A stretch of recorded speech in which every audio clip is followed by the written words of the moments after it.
The reef flat stretches outward like a shallow stage, sunlit and exposed, where the ocean feels scaled down and approachable.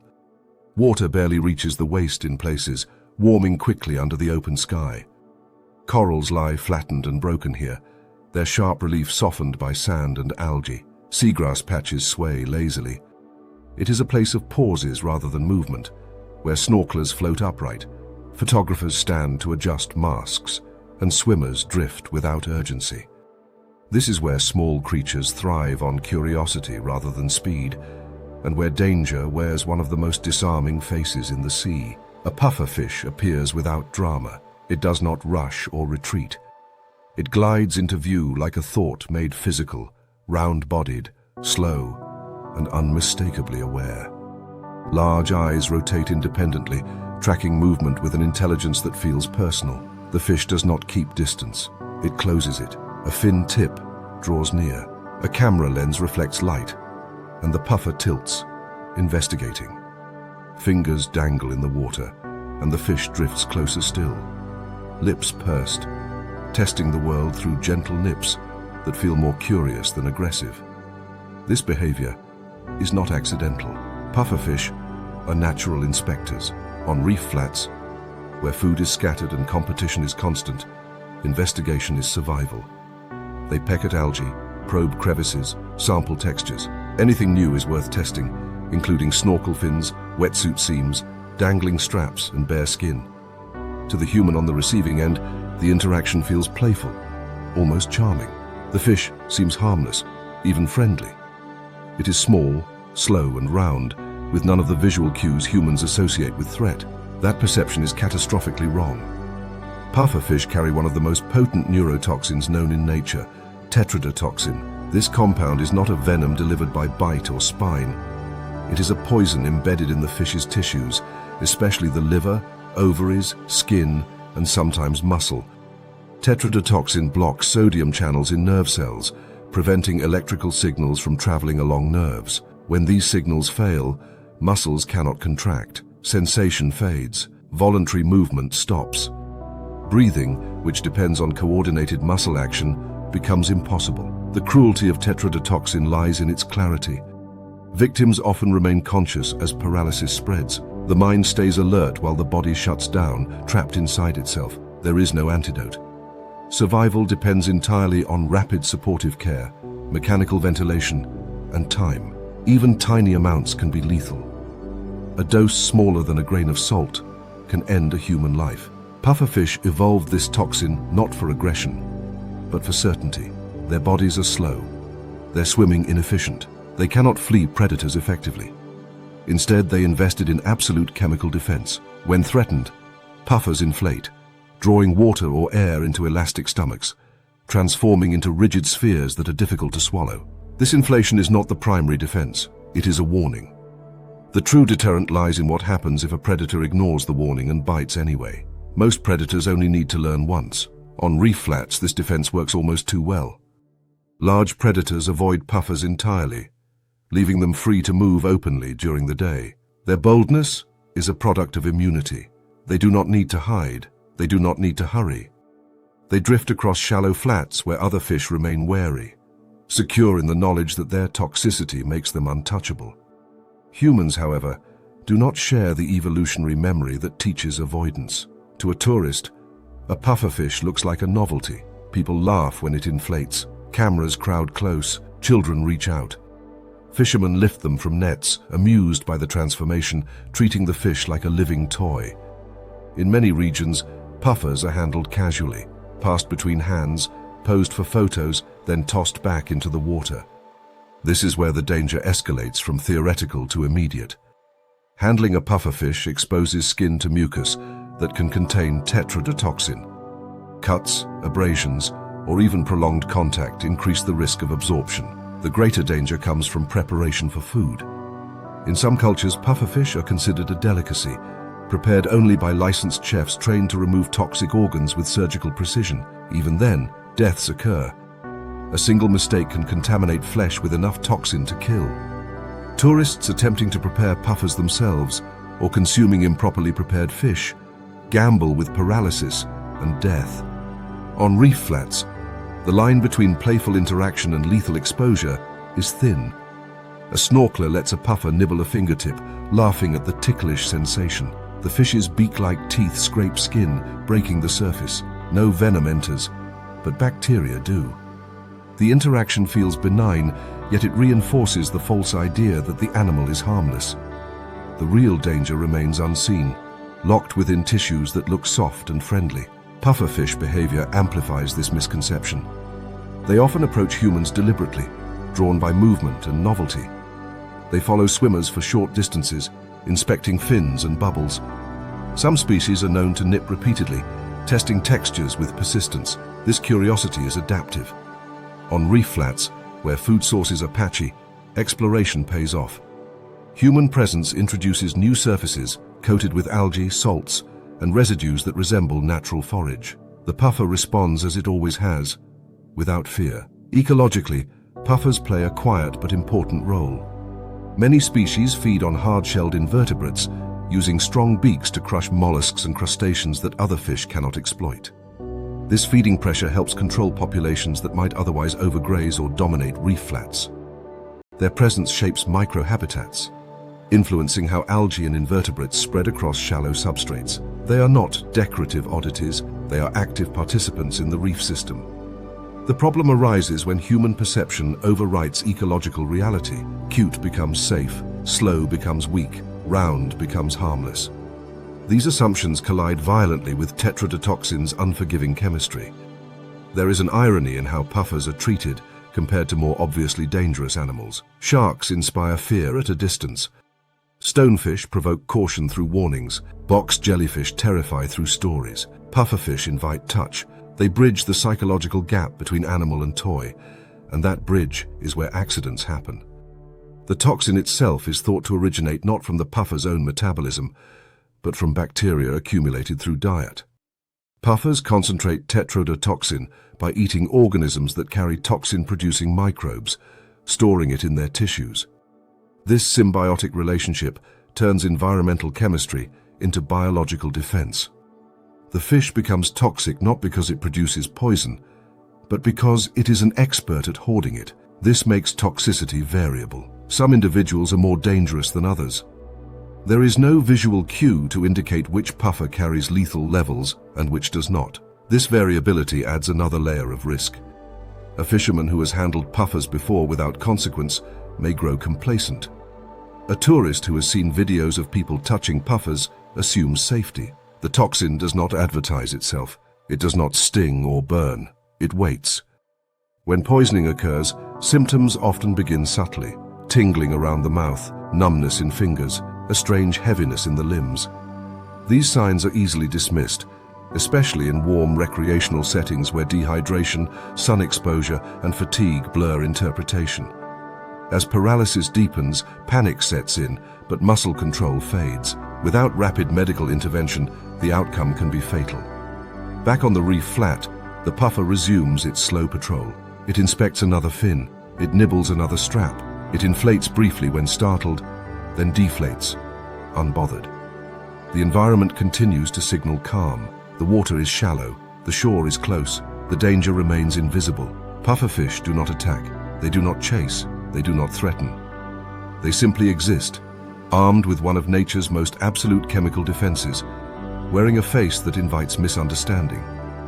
In shallow water, where humans lower their guard first, that misunderstanding becomes most likely.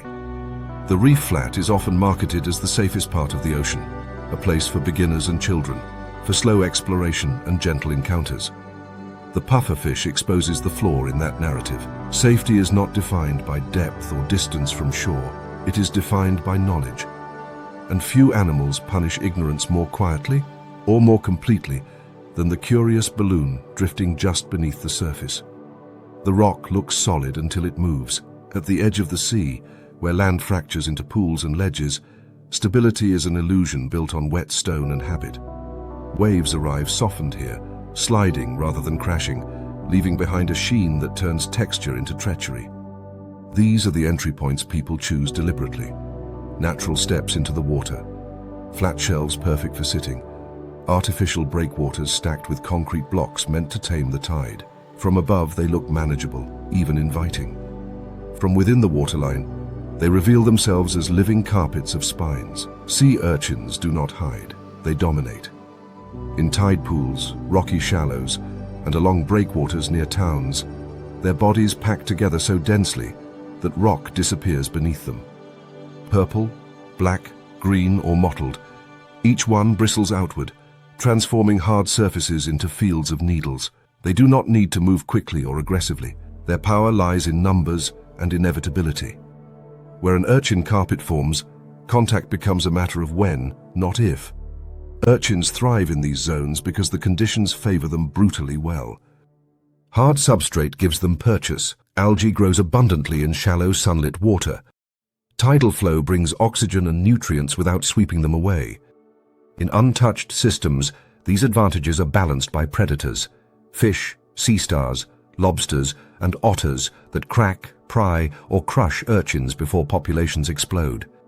Near human settlements, that balance collapses quietly. Predators are removed first, taken by fishing pressure, habitat loss, or pollution. The urchins remain, and then they multiply. The result is an urchin barren, a landscape stripped of tall algae and kelp, reduced to rock and spines. In these barrens, sea urchins become ecosystem engineers through destruction.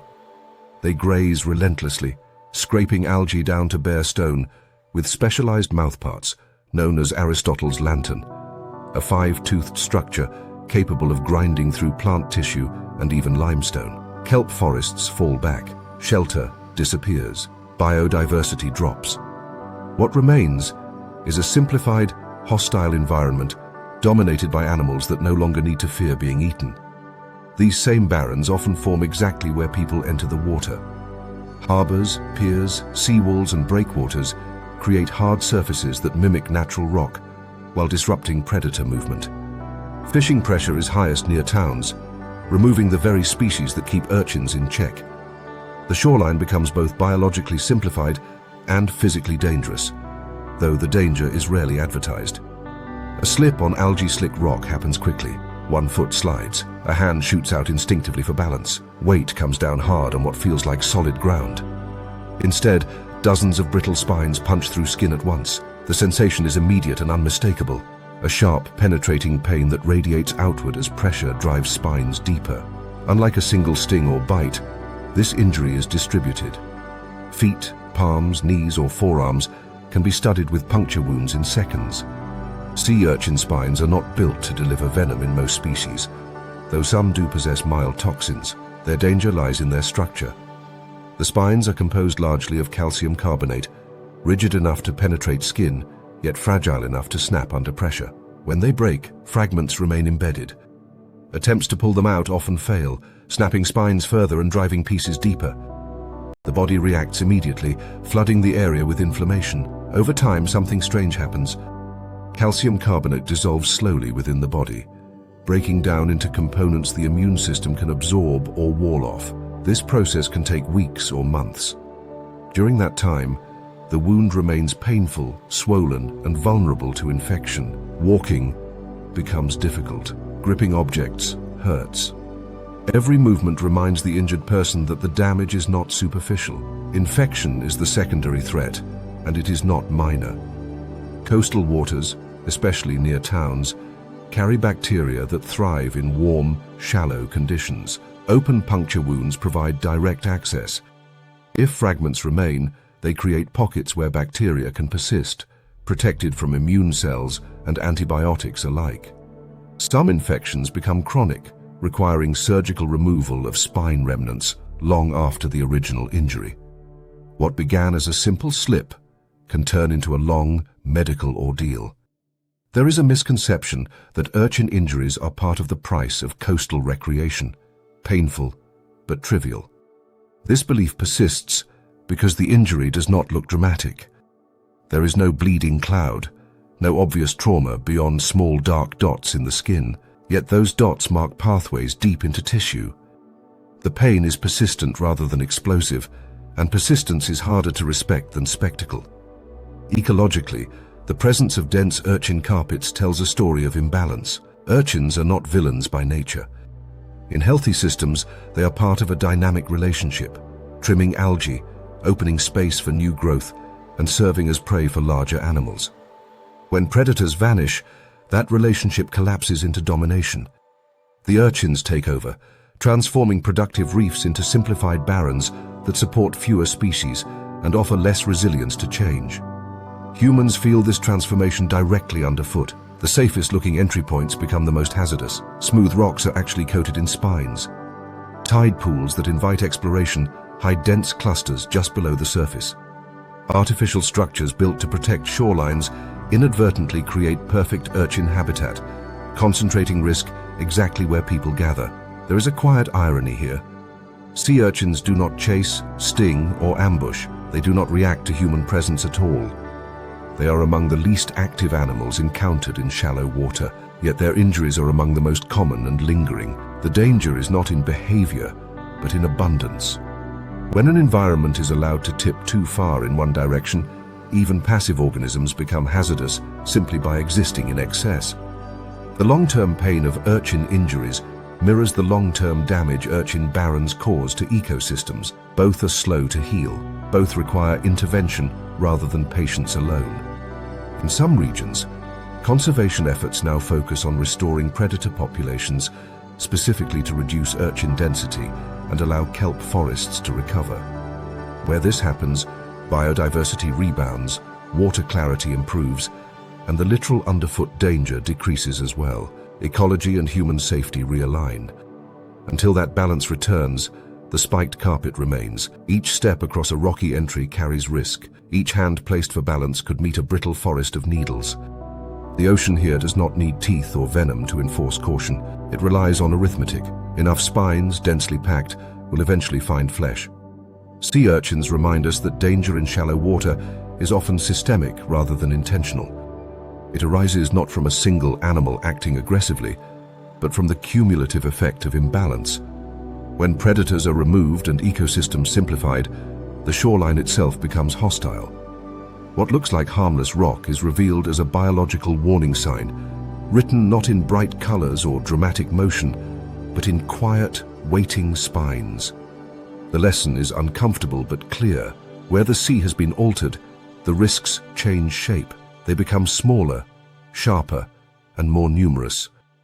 And they wait exactly where people assume the water is safest, just beneath the surface, turning every careless step into consequence. The sand looks uniform from above, a pale sheet stretching out from the shoreline into shallow water that barely disturbs the knees. It feels forgiving underfoot, soft enough to invite bare skin and slow movement. Waves flatten themselves here, spreading thinly across the bottom before retreating.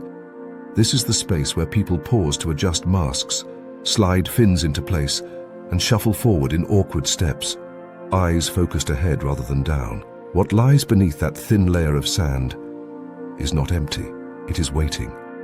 A stingray buried in shallow water does not resemble an animal in any obvious sense. Its body presses flat against the substrate, wings spread wide, edges feathered with sand, until outline disappears completely. Only the eyes and spiracles remain exposed, barely breaking the surface of the sediment.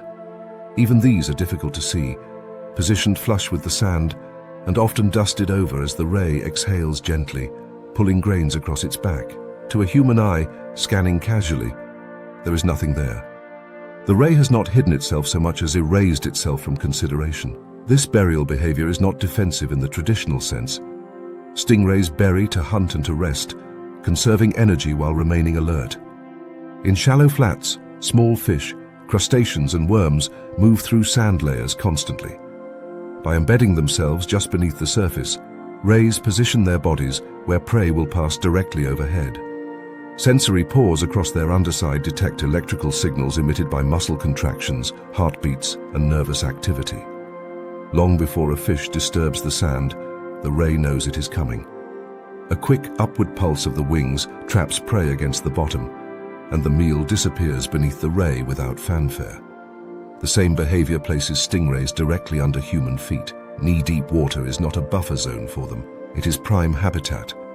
Warm, shallow flats offer abundant food, stable temperatures, and reduced predation risk. Larger sharks patrol deeper channels, while the flat itself becomes a refuge where rays can rest and feed with minimal disturbance. Over time, they learn the rhythm of tides and human activity, adjusting positions slightly, but rarely abandoning these productive zones. Most of the time, stingrays tolerate human presence. A ray sensing approaching vibrations will often glide away, lifting gently from the sand and swimming off in a slow, undulating motion. This escape response is graceful and efficient, costing little energy. Problems arise when the ray does not detect the approach in time, or when movement is too sudden to allow escape. A foot comes down directly on the ray's body, pinning it against the sand. In that instant, the ray's options collapse. The tail responds faster than the mind can register danger. A stingray's tail is not a passive appendage. It is muscular, flexible, and armed. Near its base sits a serrated barb, flattened and sharp, edged with backward-facing barbs designed to tear rather than puncture cleanly.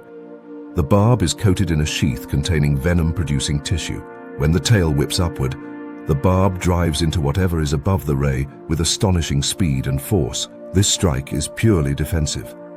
The ray does not aim with intent or pursue. It reacts reflexively to pressure and restraint. The motion is a single, powerful arc, often over before the victim understands what has happened. The barb can penetrate deeply, passing through skin, muscle, and sometimes bone. As it enters, the venom sheath ruptures, releasing toxins into the wound. The injury is immediately severe. Pain arrives fast and intense, radiating outward from the point of impact. The venom affects nerve endings directly, amplifying pain signals while triggering inflammation. The wound itself is mechanically damaging, torn by serrations that make removal difficult and healing slow. Unlike smooth punctures that close quickly, stingray wounds remain open, vulnerable to infection and prolonged tissue damage. Healing can take weeks or months, depending on the depth and location of the injury. Muscle tissue heals slowly, especially when disrupted by venom and contamination from sand and seawater. In some cases, fragments of the barb break off inside the wound, requiring surgical removal. Secondary infections are common, fueled by bacteria present in warm coastal waters. What began as a momentary step becomes a long recovery. The reputation of stingrays as gentle animals stems from their typical behavior. They do not chase, they do not bite. They spend most of their lives quietly feeding along the bottom. Their flattened bodies and slow movements read as harmless to human observers. This perception has been reinforced by popular imagery that emphasizes their grace and docility. Yet this gentleness is conditional. It depends entirely on not being stepped on. Famous incidents have driven this lesson into public consciousness. High-profile injuries and deaths, rare but dramatic, shattered the myth of stingrays as benign creatures. These events were not the result of aggression.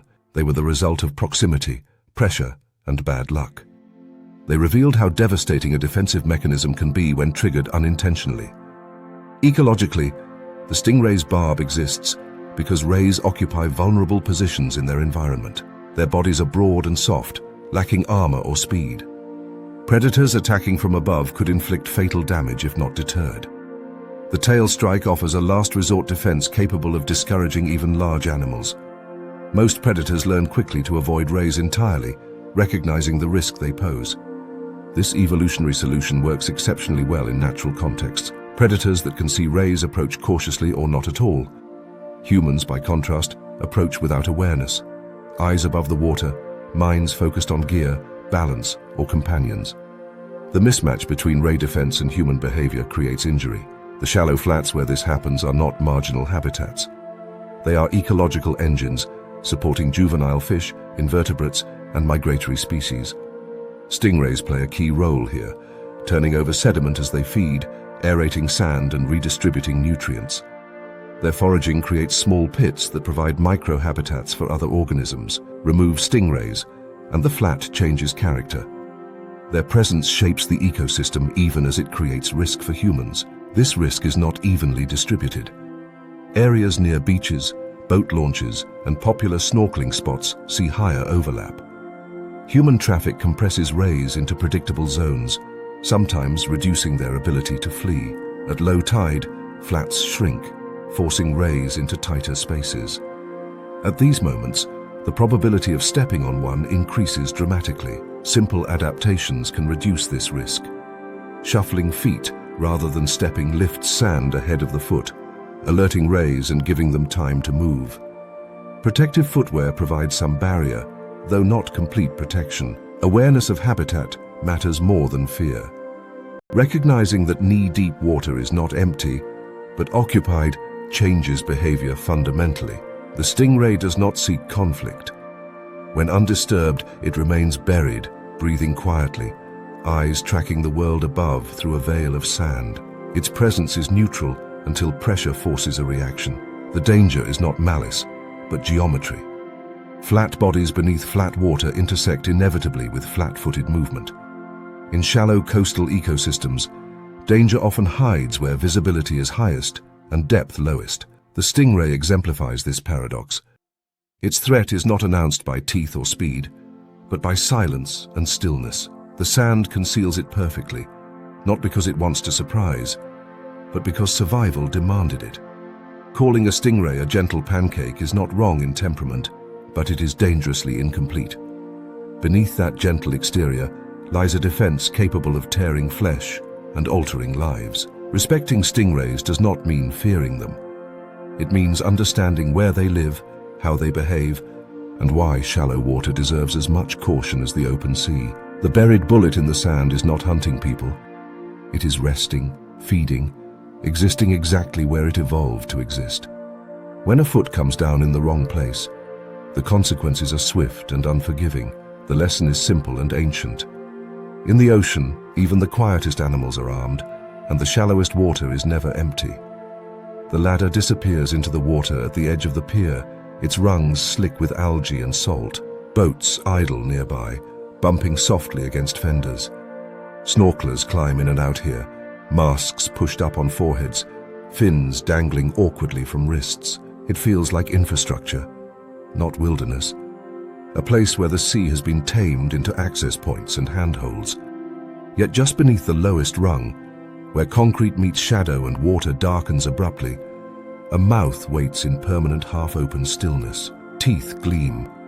The rest of the body is nowhere to be seen. Moray eels specialize in edges created by structure. Natural reefs provide cracks and caves, but harbors, piers, seawalls and ladders replicate those same geometries with brutal efficiency.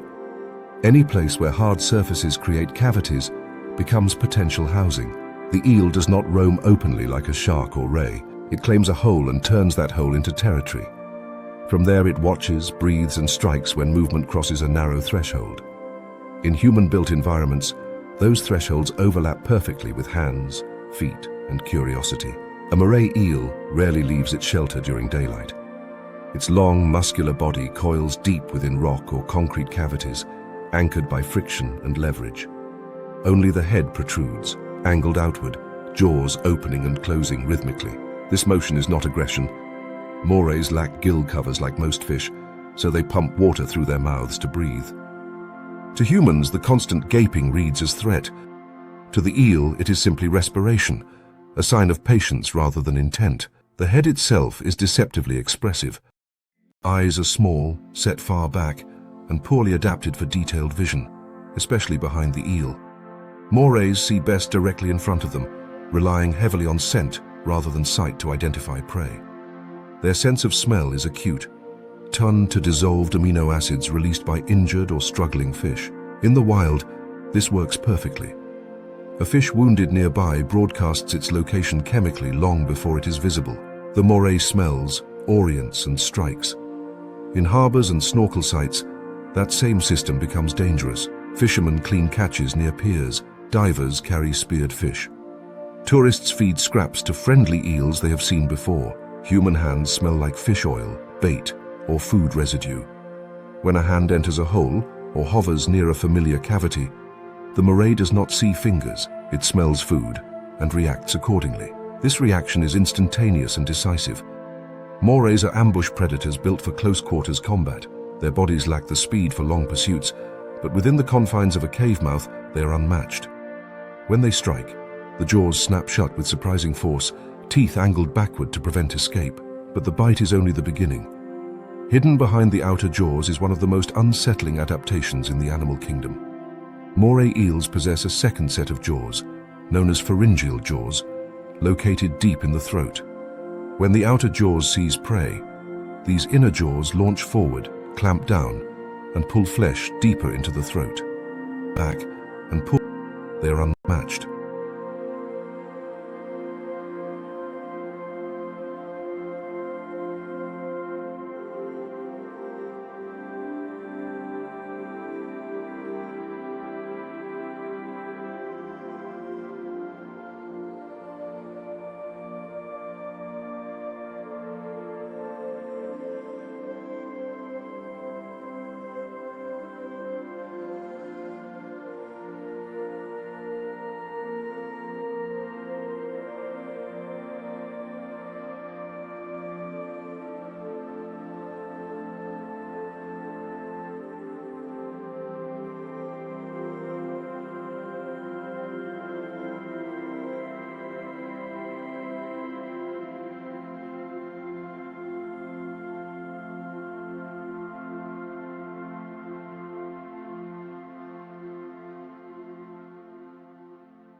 The hull casts a shadow long before the boat itself feels present. Above the waterline, engines idle, lines creak, voices carry easily across the surface.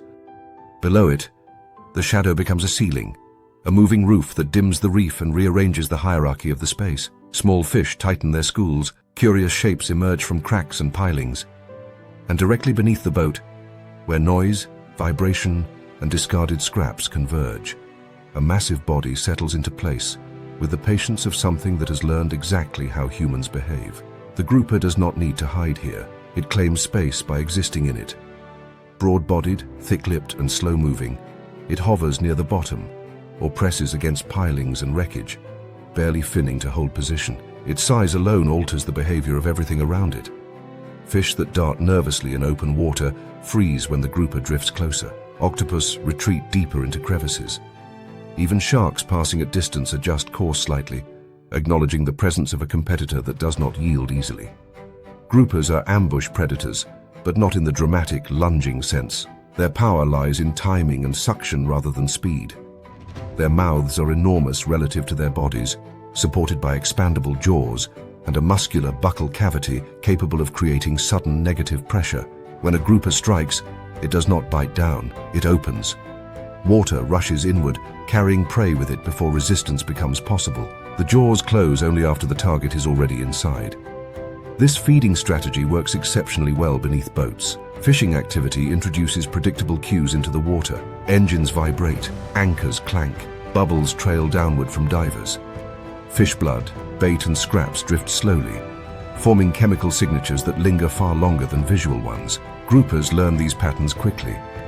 They learn that noise means food, that bubbles mean opportunity, and that patience pays better than pursuit. Over time, individual groupers develop sight fidelity around human activity. A single fish may occupy the same stretch of jetty or the same mooring area for years, growing steadily as it capitalizes on easy meals. Fishermen cleaning catches unknowingly feed them. Divers dropping speared fish reinforce the association. Even snorkel tours contribute indirectly, stirring prey and creating confusion that benefits a large, opportunistic predator waiting below.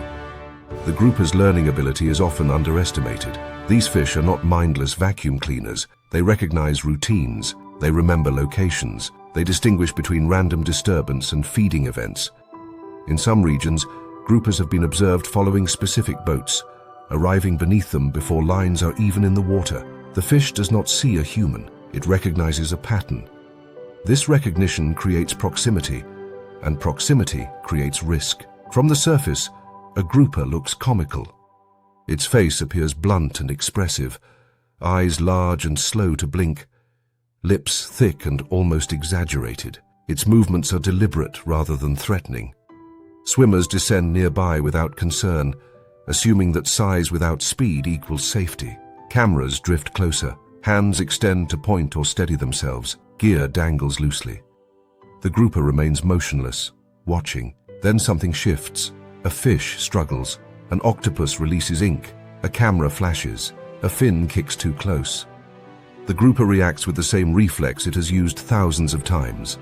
The mouth opens. The suction is violent. Water accelerates toward the mouth faster than a human can react. Anything within range goes with it. Fish disappear instantly. Octopus vanish mid-pulse.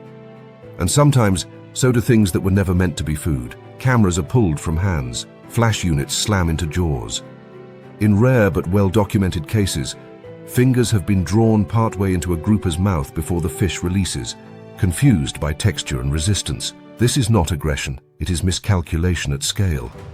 Groupers are not built to discriminate at the last moment. Their feeding strategy commits early. Once the suction event begins, there is no fine motor control, no selective filtering. Whatever is closest and movable is taken. The sheer size of the fish amplifies the danger. Large groupers can weigh as much as an adult human. Their suction force is correspondingly immense.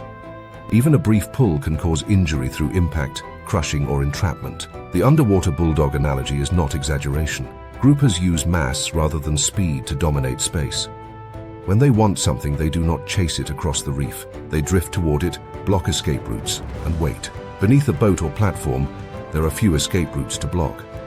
Everything funnels downward into shadow, exactly where the grouper sits. Their presence beneath swimmers creates a subtle psychological hazard. Divers accustomed to sharks often feel safer around groupers, interpreting their stillness as passivity.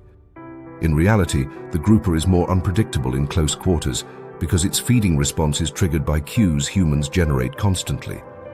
Bubbles, clanking gear, struggling fish, even rapid movement can all resemble feeding signals the fish has learned to exploit. Ecologically, groupers play a critical role as apex reef predators. They control populations of mid-sized fish and invertebrates, preventing any one species from overwhelming the system. Their hunting strategy favors ambush and suction, allowing them to exploit prey that other predators miss. In healthy reefs, they are respected competitors, not bullies. Human activity distorts this balance. Overfishing removes many large predators that would normally compete with or limit grouper dominance. Protected areas around jetties, marinas, and dive platforms inadvertently become grouper refuges. The fish grow larger, bolder, and more habituated to people. What was once a wary ambush predator becomes an opportunistic scavenger with little reason to fear anything in its environment. This shift changes behavior. Groupers that associate humans with food lose the instinctive caution that keeps encounters brief. They approach more closely, they linger longer. They position themselves directly under swimmers rather than off to the side. The risk increases not because the fish becomes aggressive, but because it becomes confident. Confidence in a large suction feeder is dangerous. Real incidents illustrate this clearly. Divers have reported being struck in the chest as a grouper surged upward toward a speared fish, knocking them backward. Others have had hands scraped or bruised when a grouper mistook movement for prey. Equipment loss is common enough to be a known risk at certain sites. Cameras vanish, flash arms bend, regulators are tugged. The fish releases quickly, but the initial force does the damage. In rare cases, the interaction becomes more severe. Fingers caught between jaws and hard palate suffer lacerations and crush injuries. The grouper does not clamp down maliciously. It closes reflexively, then releases when resistance does not match expectation. The injury occurs in the instant between opening and letting go. From the grouper's perspective, the encounter is confusing rather than confrontational. It expects soft, yielding prey. When it encounters hard plastic, metal, or bone, it abandons the attempt. The fish does not pursue. It returns to its position beneath the boat, waiting for the next opportunity. This pattern reinforces itself. The grouper learns that mistakes carry little cost. Humans withdraw. Activity resumes. Food appears again eventually. There is no negative feedback to discourage the behavior. Understanding groupers requires reframing how danger works underwater. Threat is not always tied to sharp teeth or fast movement. Sometimes it is tied to size, learning, and the physics of water itself. Suction feeding exploits the density of water, turning the medium into a weapon. Humans, adapted for air, are at a disadvantage in that exchange. The shadow under the boat is not empty. It is occupied by an animal that has learned to live alongside people without ever understanding them. The grouper is not a thief in the moral sense. It does not steal with intent. It takes advantage of patterns, responding to cues that have always meant food. When swimmers descend without awareness of what waits below, they enter a space shaped by those cues. The grouper does not see a person. It sees opportunity framed by sound, scent, and motion. Its response is ancient, efficient, and indifferent to consequences beyond the immediate moment. The lesson here is not fear, but clarity. Groupers are not pets. They are not mascots of dive sites. They are powerful predators whose behavior has been altered by proximity to humans. Respecting them means maintaining distance, securing equipment, and understanding that even the calmest-looking fish can exert enormous force in a fraction of a second. Beneath the boat, the grouper remains, massive, patient, and alert. It does not need to move to dominate the space. It simply waits, knowing that sooner or later, something edible, or something that looks edible enough, will drift close. The bay curves inward like an amphitheater, sheltered from wind and swell, its water polished to a clarity that feels curated rather than wild. Tour boats idle in loose clusters, their hulls casting wide shadows over coral gardens just beneath the surface. Masks slip on, fins splash gently, and bodies slide into water that is warm, shallow, and reassuringly transparent. This is the version of the reef designed for comfort, where danger feels edited out. And rising slowly from the coral below, unmistakable in both size and presence, a giant moves toward the sound of engines and voices with calm familiarity. The Napoleonfish, also known as the humphead wrasser, does not rush, it glides. Its massive body advances with a steady confidence that comes from never having needed to hurry. Scales shimmer in shifting shades of blue, green, and turquoise, catching sunlight in broad, uneven patches rather than sharp flashes. The head is enormous, crowned by a thickened forehead that gives the fish its distinctive profile. Eyes track movement with clear awareness. To snorkelers encountering it for the first time, the reaction is almost always the same, awe dissolving quickly into affection. This is a fish that looks friendly by human standards. It approaches boats directly. It circles groups of swimmers without urgency. It allows proximity that would be unthinkable with most animals of comparable size. In marine parks and protected bays, individual Napoleonfish are often recognized by guides and tourists alike, given names, treated as mascots rather than apex consumers. Hands reach out. Some people touch the thick scales or the sloping forehead. Cameras crowd close. The moment feels intimate, even privileged. What is easy to forget in that intimacy is that the Napoleonfish is not gentle because it is harmless. It is gentle because it is powerful. Napoleonfish are built to dominate hard prey. Their jaws are massive, reinforced by thick bone and driven by powerful muscles capable of generating extraordinary force. Unlike fish that nip or tear, Napoleonfish crush.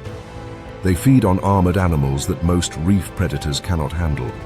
Thick-shelled mollusks, sea urchins, crustaceans, and even toxic organisms such as crown-of-thorns starfish. To access this food, they bite down and apply pressure until shells fracture, spines snap, and defenses fail. This feeding strategy shapes every part of their anatomy. The lips are thick and fleshy, protecting underlying bone from impact. The teeth are robust, positioned to grip rather than slice. The skull itself is dense, absorbing shock that would damage lighter fish. When a Napoleonfish feeds, the sound can sometimes be heard underwater as a dull crack, a reminder that what looks slow and peaceful is built for force. If fingers replace shells in that equation, the outcome is not ambiguous. The fish does not need to intend harm. A hand extended too close during feeding, a finger placed unknowingly between jaw and prey, or a reflexive bite triggered by expectation can result in crushing injuries. Bones can break, skin tears. The pressure involved is enough to cause severe damage before the fish even realizes it has made a mistake. Unlike a bite meant to cut or puncture, a crushing bite distributes force broadly, causing trauma that can require surgery and long recovery. These incidents are rare, but they are real. They occur almost exclusively in places where Napoleonfish have been conditioned to associate humans with food. In natural settings, these wrasser maintain distance, focusing their attention on the reef rather than on swimmers. In tourist bays, the equation changes. Feeding alters behavior in subtle but profound ways. When tour operators or visitors offer food, intentionally or through careless scraps, the Napoleonfish learns quickly. Engine noise becomes a signal. Boat silhouettes become cues. Human presence begins to predict reward. The fish adjusts its daily movements accordingly, spending more time in shallow bays, approaching closer to boats, lingering longer among swimmers. This conditioning erodes natural caution. A wild Napoleonfish would rarely place its head directly between multiple moving objects. A fed one does so routinely. The margin for error narrows.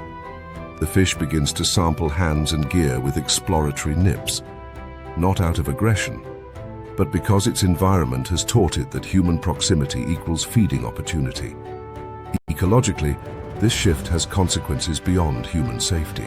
Napoleonfish play a critical role on reefs as regulators of hard-bodied prey. By consuming sea urchins and starfish, they prevent outbreaks that can devastate coral. Their foraging maintains balance, allowing coral and algae to coexist rather than letting one dominate. When their movement patterns change, that balance shifts.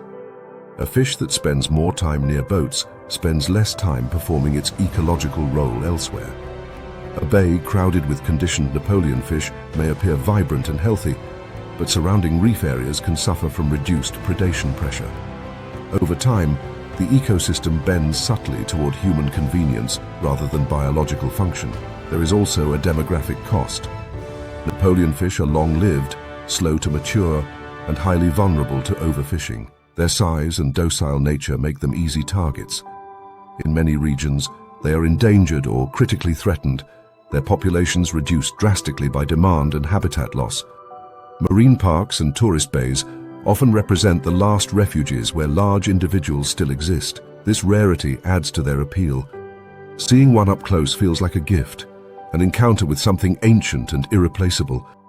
That emotional response fuels the desire to touch, to connect, to capture the moment physically. Ironically, the behaviors that make Napoleonfish seem approachable are the same ones that place them at risk, both from injury and from further exploitation. From the fish's perspective, none of this is personal. It does not recognize affection or tourism. It responds to patterns. Food appears near boats. Boats attract people. People bring food. The fish adapts, as it always has, to the most reliable sources of energy in its environment. The problem is scale. A fish built to crush coral armor does not recalibrate its force for human skin. It cannot. Its jaws evolved for certainty, not nuance. When it bites, it commits fully. The gentleness humans perceive is behavioral, not mechanical. The machinery beneath remains unchanged. In calm bays, this mismatch between perception and reality is easy to overlook. The water is clear. The reef is shallow. The fish moves slowly. Danger feels incompatible with the setting. Yet the reef has never cared about aesthetics. It rewards efficiency, not appearance. Napoleonfish remind us that size does not need speed to be dangerous, that familiarity does not equal safety, that an animal can be both curious and capable of harm without any contradiction. They embody a kind of power that is quiet, patient, and absolute. As snorkelers climb back onto boats, laughing and replaying footage, the Napoleonfish drifts away, unhurried. It does not follow forever. It has learned enough for now. Somewhere below, coral crunches as it feeds, jaw muscles doing exactly what evolution shaped them to do. The coral giant in the tourist bay is not a mascot or a pet. It is an apex reef animal navigating a landscape altered by humans, adapting as best it can. Respecting it means understanding that closeness is not connection, and touch is not harmless. In the ocean, even the friendliest face can belong to a creature built to break what resists it. The surf zone is often framed as playful territory, a place of laughter and rolling waves where the ocean feels scaled to human proportions. Foam collapses gently on sand, water surges and retreats in predictable rhythms. Children jump breakers, swimmers linger waist-deep, reassured by proximity to land. This is where dolphins appear most often, slicing through waves with effortless grace, dorsal fins cutting arcs that seem choreographed for delight. From shore, the scene looks joyful, even innocent. From within the water, when a hunt begins, it becomes something else entirely. Dolphins are not visitors to the surf. They are specialists of it. Pods move into shallow water with purpose, not curiosity. The surf zone compresses space, limits escape routes, and amplifies speed advantages. Baitfish pushed shoreward have nowhere to go but sideways or up, and dolphins exploit that geometry with ruthless efficiency. What begins offshore as scattered movement tightens rapidly as dolphins coordinate, flanking schools from multiple angles. Bodies accelerate, turn sharply, and surge forward in bursts that dwarf human swimming ability. In seconds, the water fills with silver flashes. As fish break formation under pressure they cannot outrun, speed defines the dolphin's dominance here. Built for sustained high-velocity swimming, dolphins combine powerful tail strokes with streamlined bodies that waste almost no energy. In shallow water, where drag increases and maneuvering space collapses, this advantage becomes overwhelming. Dolphins can pivot sharply, reverse direction, and surge forward faster than most fish can react. Teeth, conical and numerous, are not designed for chewing, but for gripping slippery prey during high-speed passes. A dolphin does not need to stop to eat. It bites, swallows, and accelerates again without breaking rhythm. Inside a feeding frenzy, order disappears for everything except the dolphins. Water churns violently. Fish leap clear of the surface, colliding with one another in panic. Waves lose their gentle cadence, replaced by chaotic interference patterns created by bodies moving at full speed. Dolphins vocalize constantly, clicks and whistles ricocheting through the shallows, part communication, part sensory mapping. Echolocation pulses bounce off fish, sandbars, even swimmers, painting a dynamic picture of everything in range. This is not play, it is precision chaos. Humans caught nearby often misinterpret the initial signs. Dolphins appear suddenly, close, fast, exciting. Cameras come out. Swimmers hesitate, unsure whether to move closer or stay still. Then the fish arrive, and with them, confusion. A swimmer finds themselves surrounded by darting bodies, flashes of scales slapping against skin, fins brushing legs. The water vibrates with movement. Dolphins surge through the same space at speeds that make collision a real possibility. The risk here is not malice. Dolphins are not targeting humans. The danger arises from overlap. In a feeding blitz, dolphins focus entirely on prey and pod coordination. They do not slow down to account for obstacles. A human body in the middle of a bait ball is not a threat or a target, but it is an object occupying space in a high-speed system. Accidental impacts can and do happen, delivering blows strong enough to bruise, knock breath from lungs, or disorient swimmers in turbulent water. Dolphins are far stronger than their playful image suggests. Adult individuals can weigh hundreds of kilograms, propelled by muscles evolved for endurance and power. A tail stroke meant to stun fish can easily overwhelm a human torso. Even a glancing blow can destabilize a swimmer, especially in breaking waves where balance is already compromised. Panic escalates quickly in these conditions, increasing risk of drowning long before any bite becomes a concern. Bites, while rare, are not theoretical. Dolphins possess jaws lined with sharp teeth capable of inflicting serious injury. Most recorded dolphin bites on humans occur during feeding-related interactions, often involving attempts to touch, feed, or interfere.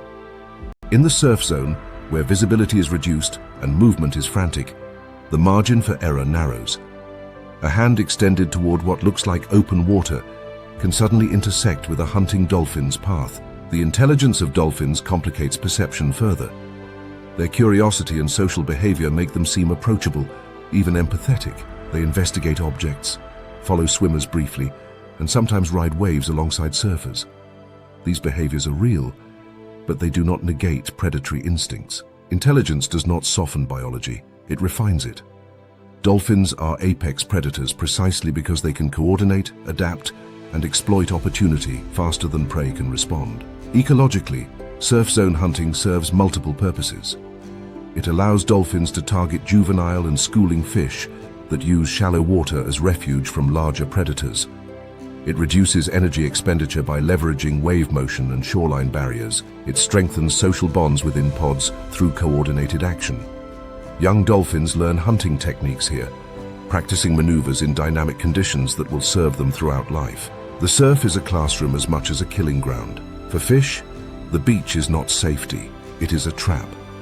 Human recreational use of surf zones intersects with this ecology more often than most people realize. Popular beaches coincide with productive coastal systems where bait fish congregate. Seasonal fish runs draw dolphins predictably.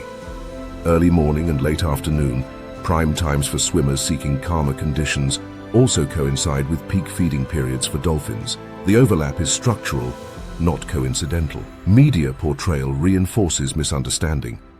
Dolphins are marketed as symbols of friendliness, intelligence, and harmony with humans. They are shown smiling, performing, assisting. Rarely are they shown tearing through schools of fish in knee-deep water, jaws snapping, bodies colliding in a frenzy of movement. This omission creates a dangerous cognitive gap. People enter the water expecting companionship, not competition for space.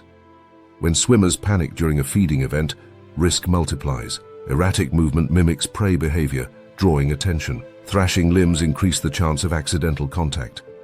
Attempts to flee can lead swimmers deeper into turbulence or toward breaking waves. The safest response is often counterintuitive. Remain as still as possible, protect the head, and let the pod move through. But instinct rarely cooperates when surrounded by speed and noise. Dolphins themselves are not immune to injury in these encounters. They collide with boards, swimmers, and debris. They become entangled in fishing lines and nets set near shore. Human activity alters prey distribution, sometimes intensifying feeding events in confined spaces. The surf zone becomes increasingly crowded, not just with people, but with intersecting behaviors shaped by centuries of separate evolution now forced into proximity. It is important to state clearly what dolphins are not. They are not toys. They are not pets. They are not gentle by default. They are mammals with complex social structures, high intelligence, and the physical capacity to kill efficiently. Their friendliness is situational, their curiosity selective. Respecting them means understanding the full scope of their behavior, not just the parts that feel comforting.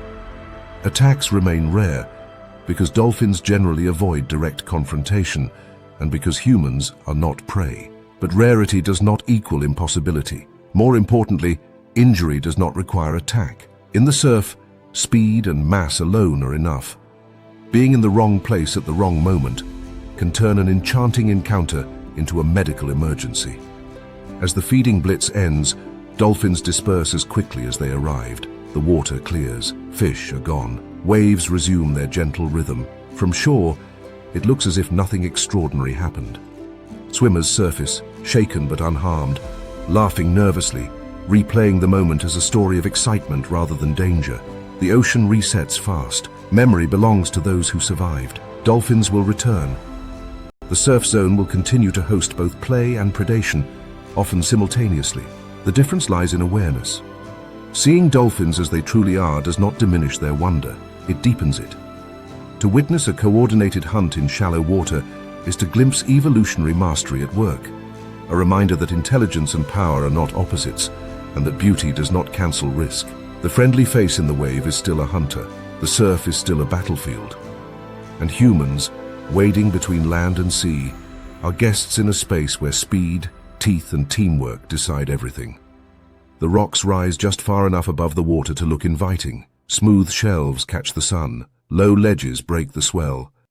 From shore they appear like natural platforms, perfect for resting, climbing, photographing.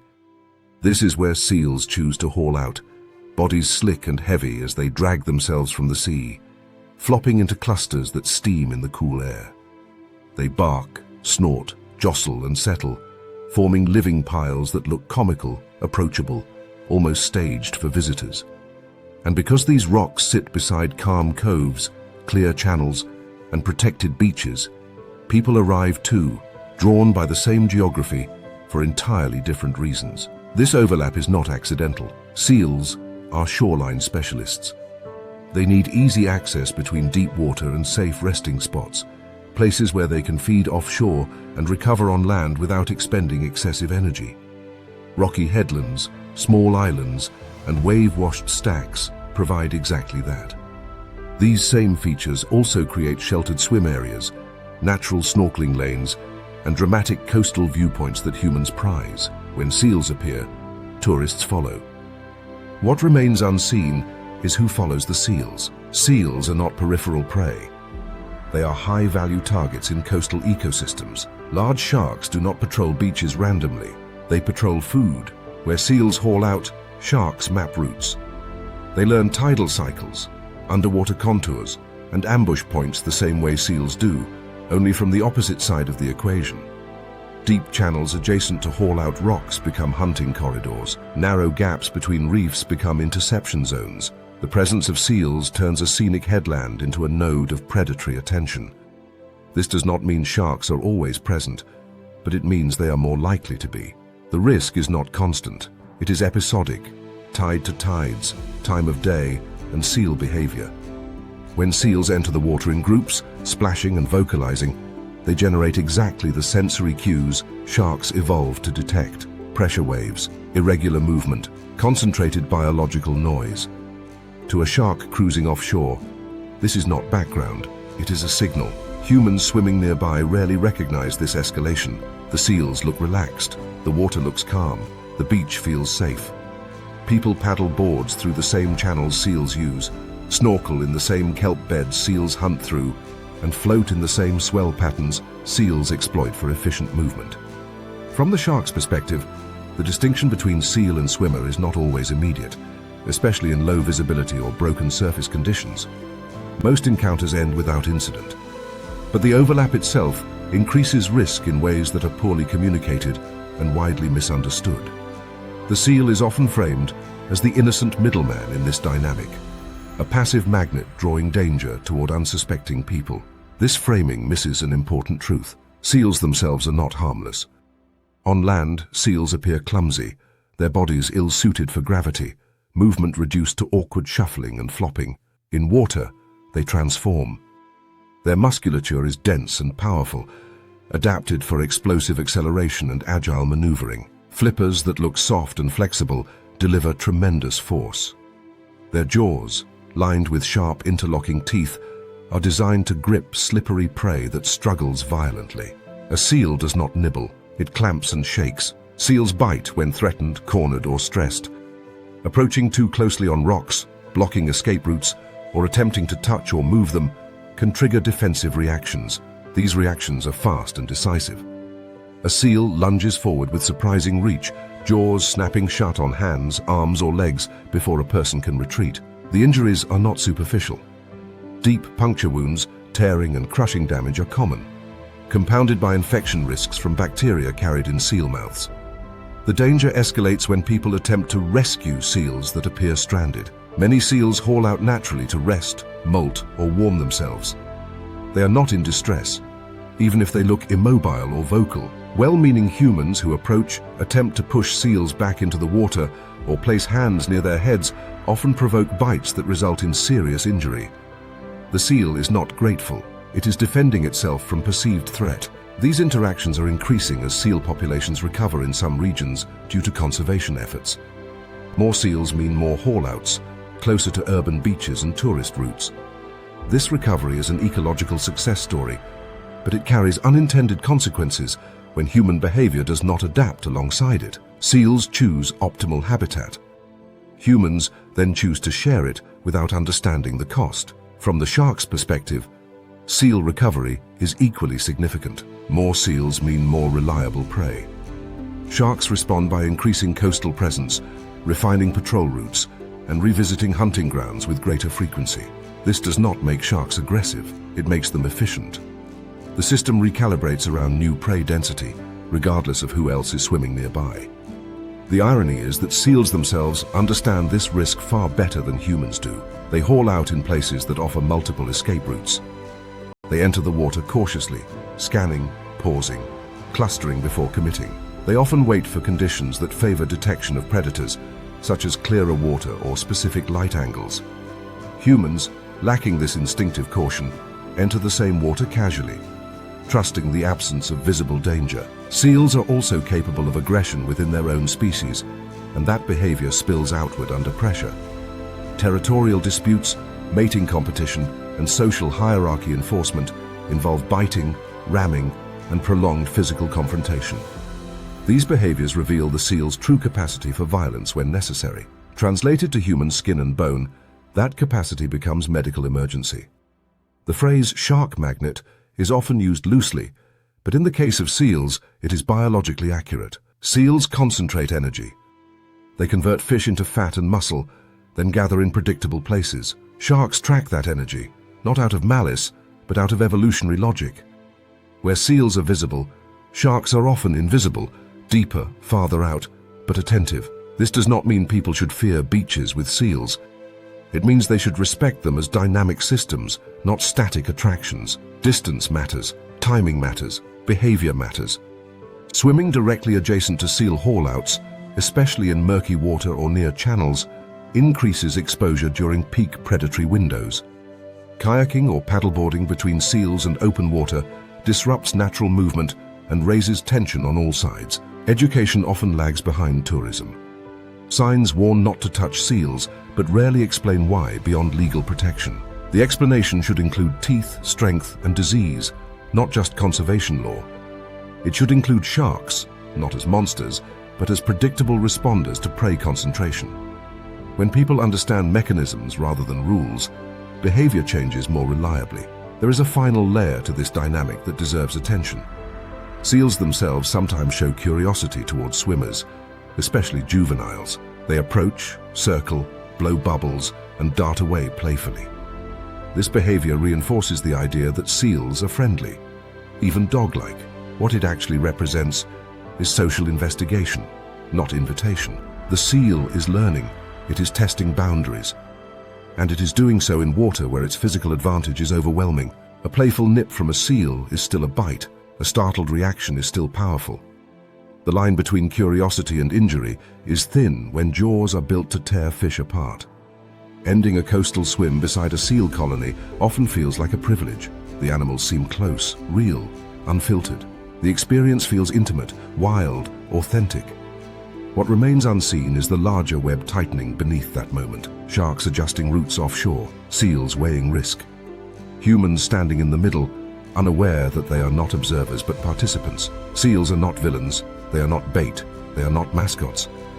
They are apex-adjacent predators in their own right, living at the intersection of land and sea with teeth, speed and strength shaped by survival.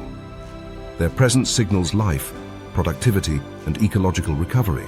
It also signals increased complexity and risk. The other shark magnet is not a warning label, it is a reminder. Where life concentrates, predators follow. Where predators follow, assumptions break down. And where humans insert themselves without understanding, consequences become possible. On the rocks, seals settle back into the sun, bellies rising and falling, eyes half closed. In the water below, the channels remain open, deep, and quietly watched. The ocean does not separate danger neatly. It layers it, stacks it, and waits for someone to forget that beauty, and risk often occupy the same place. The shoreline does not end where the water begins, it dissolves. Rock pools form where waves hesitate, rubble patches spread where reefs crumble, and sand collects in shallow basins that seem harmless enough to stand in, rest in, or lean against, while the body adjusts to the sea. These are the in-between spaces, neither fully land nor fully ocean, places that feel tame because they are reachable without swimming. Yet it is here, in water barely deep enough to cover an ankle or a knee, that one of the most extreme defensive predators on Earth disappears completely. A stonefish does not hide by fleeing or by camouflage alone. It hides by becoming irrelevant to the human brain. Its body settles into sand or rubble with such precision that edges vanish. Algae grows over its skin. Sediment fills the gaps between spines. Barnacle scars and mottled patches mimic broken coral so perfectly that even trained eyes pass over it without registering anything alive. The stonefish is not pretending to be a rock. It is exploiting the fact that humans do not question rocks. In tide pools and reef flats, stonefish position themselves where contact is most likely. Not in open sand, where movement would be noticed, but at transition points, where footing feels uncertain. Rubble slopes where loose stones shift under weight.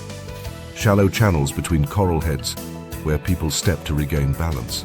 Pool edges, where hands reach instinctively for support.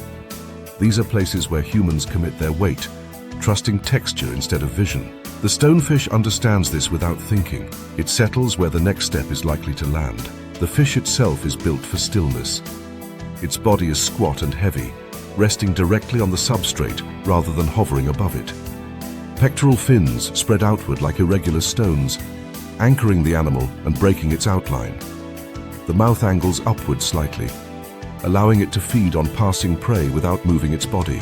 Even respiration is subdued. Gills open and close slowly, minimizing water disturbance. In shallow water, where any motion creates visible ripples, this restraint makes the stonefish effectively invisible. Stonefish are not active hunters in the traditional sense. They do not chase or stalk. Small fish drift close, mistaking the stonefish for shelter or structure. When prey enters range, the stonefish opens its mouth with sudden force, creating a vacuum that pulls the victim inside before the eye can register movement. The action is over in a fraction of a second. Then stillness returns. This ambush strategy allows the fish to survive in environments where speed would attract attention and movement would invite predation. The same stillness that protects the stonefish from predators also protects it from discovery by humans. A swimmer scanning for sharks or rays will not look for danger beneath their feet. A wader stepping carefully across rocks focuses on stability, not on whether the rock itself is alive. A snorkeler surfacing near shore may sit down to rest, lowering their body onto what appears to be solid ground. In these moments, the stonefish's defense system becomes catastrophic. Along its back rise thick dorsal spines, each connected to venom glands embedded at the base. These spines are not needles. They are rigid, sharp, and strong enough to penetrate footwear, wetsuits, and skin with ease. The venom is not injected voluntarily, it is delivered mechanically. When pressure is applied, the spine punctures the tissue and venom flows upward through grooves into the wound. The more weight applied, the deeper the penetration and the greater the venom dose. The stonefish does not need to bite, strike, or move. Gravity does the work. The pain that follows is not exaggerated folklore. It is a physiological storm. Stonefish venom contains a complex mix of proteins that attack nerve endings, blood vessels, and muscle tissue simultaneously. Within seconds, the sensation escalates beyond sharp pain into something far more consuming. Victims describe an intensity that overwhelms the nervous system, radiating outward from the wound and refusing to localize. The brain struggles to process it, often triggering nausea, sweating, and shock. Unlike stings that burn and fade, stonefish envenomation persists. The venom causes severe inflammation, restricting blood flow and damaging surrounding tissue. Swelling can become extreme, trapping venom in place and prolonging exposure. In severe cases, tissue necrosis develops, where skin and muscle begin to die due to both venom toxicity and compromised circulation. Without prompt treatment, wounds can take months to heal, sometimes requiring surgical intervention. The reason hot water is used as first aid is rooted in chemistry rather than tradition. Many components of stonefish venom are heat-labile proteins, meaning they break down at higher temperatures. Immersing the affected area in hot water helps denature these toxins, reducing their effectiveness and easing pain. This does not neutralize all venom, nor does it reverse damage already done. But it can mean the difference between unbearable agony and survivable injury. The water must be hot enough to be uncomfortable without causing burns, a delicate balance that underscores how improvised this response often is in shallow coastal settings.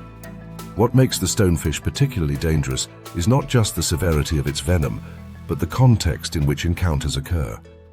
These injuries happen far from emergency facilities, often during casual recreation. People are barefoot, medical supplies are absent, panic interferes with rational response. Unlike offshore incidents that trigger immediate rescue protocols, stonefish stings occur in places assumed to be safe, delaying recognition of seriousness. Ecologically, the stonefish's venom is purely defensive. It is not used for hunting. It exists because stonefish cannot flee effectively. Their bodies are not designed for sustained swimming, and their reliance on camouflage makes escape counterproductive. Venom allows them to remain still even when threatened, turning contact into a deterrent so extreme that few predators ever attempt it twice.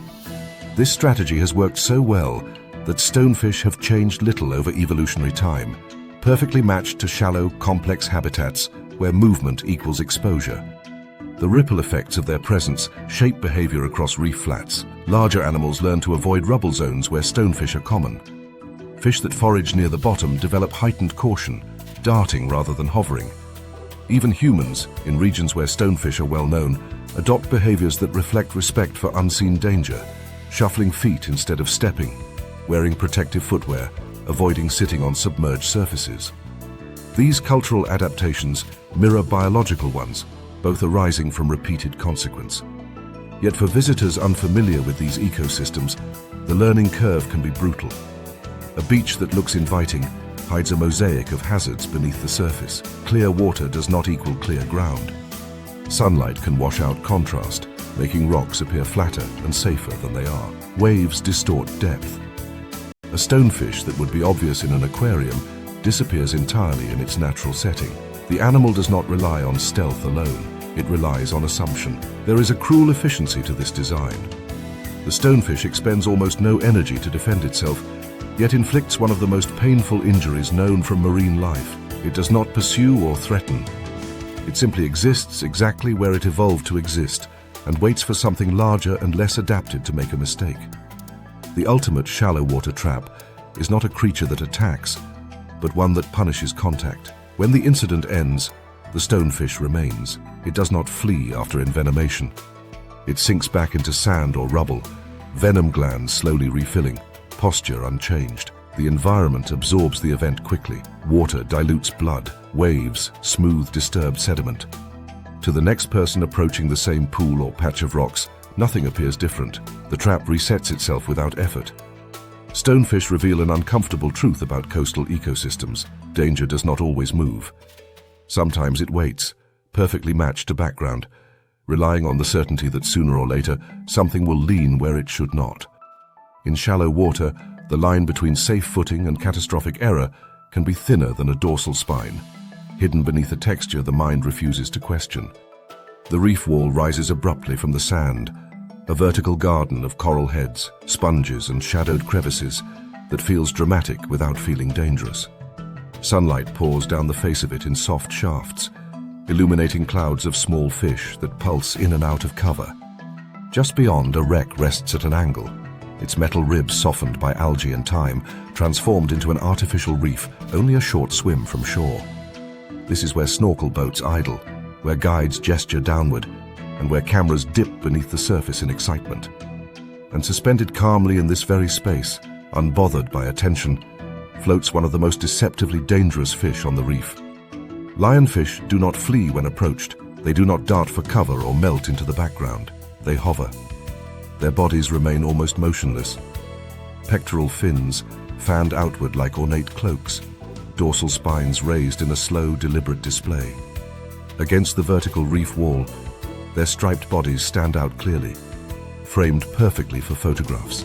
The water is clear. The depth feels manageable. The setting invites closeness. This is not accidental.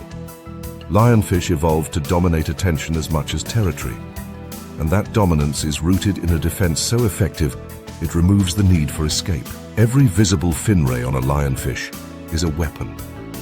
Along the dorsal, pelvic and anal fins run rigid spines connected to venom glands, each spine capable of delivering venom through puncture. The fins look delicate, feathery even, but the spines beneath are sharp and strong.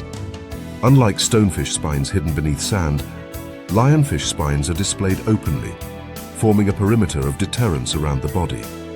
Predators that attempt to bite learn immediately that this shape is untouchable.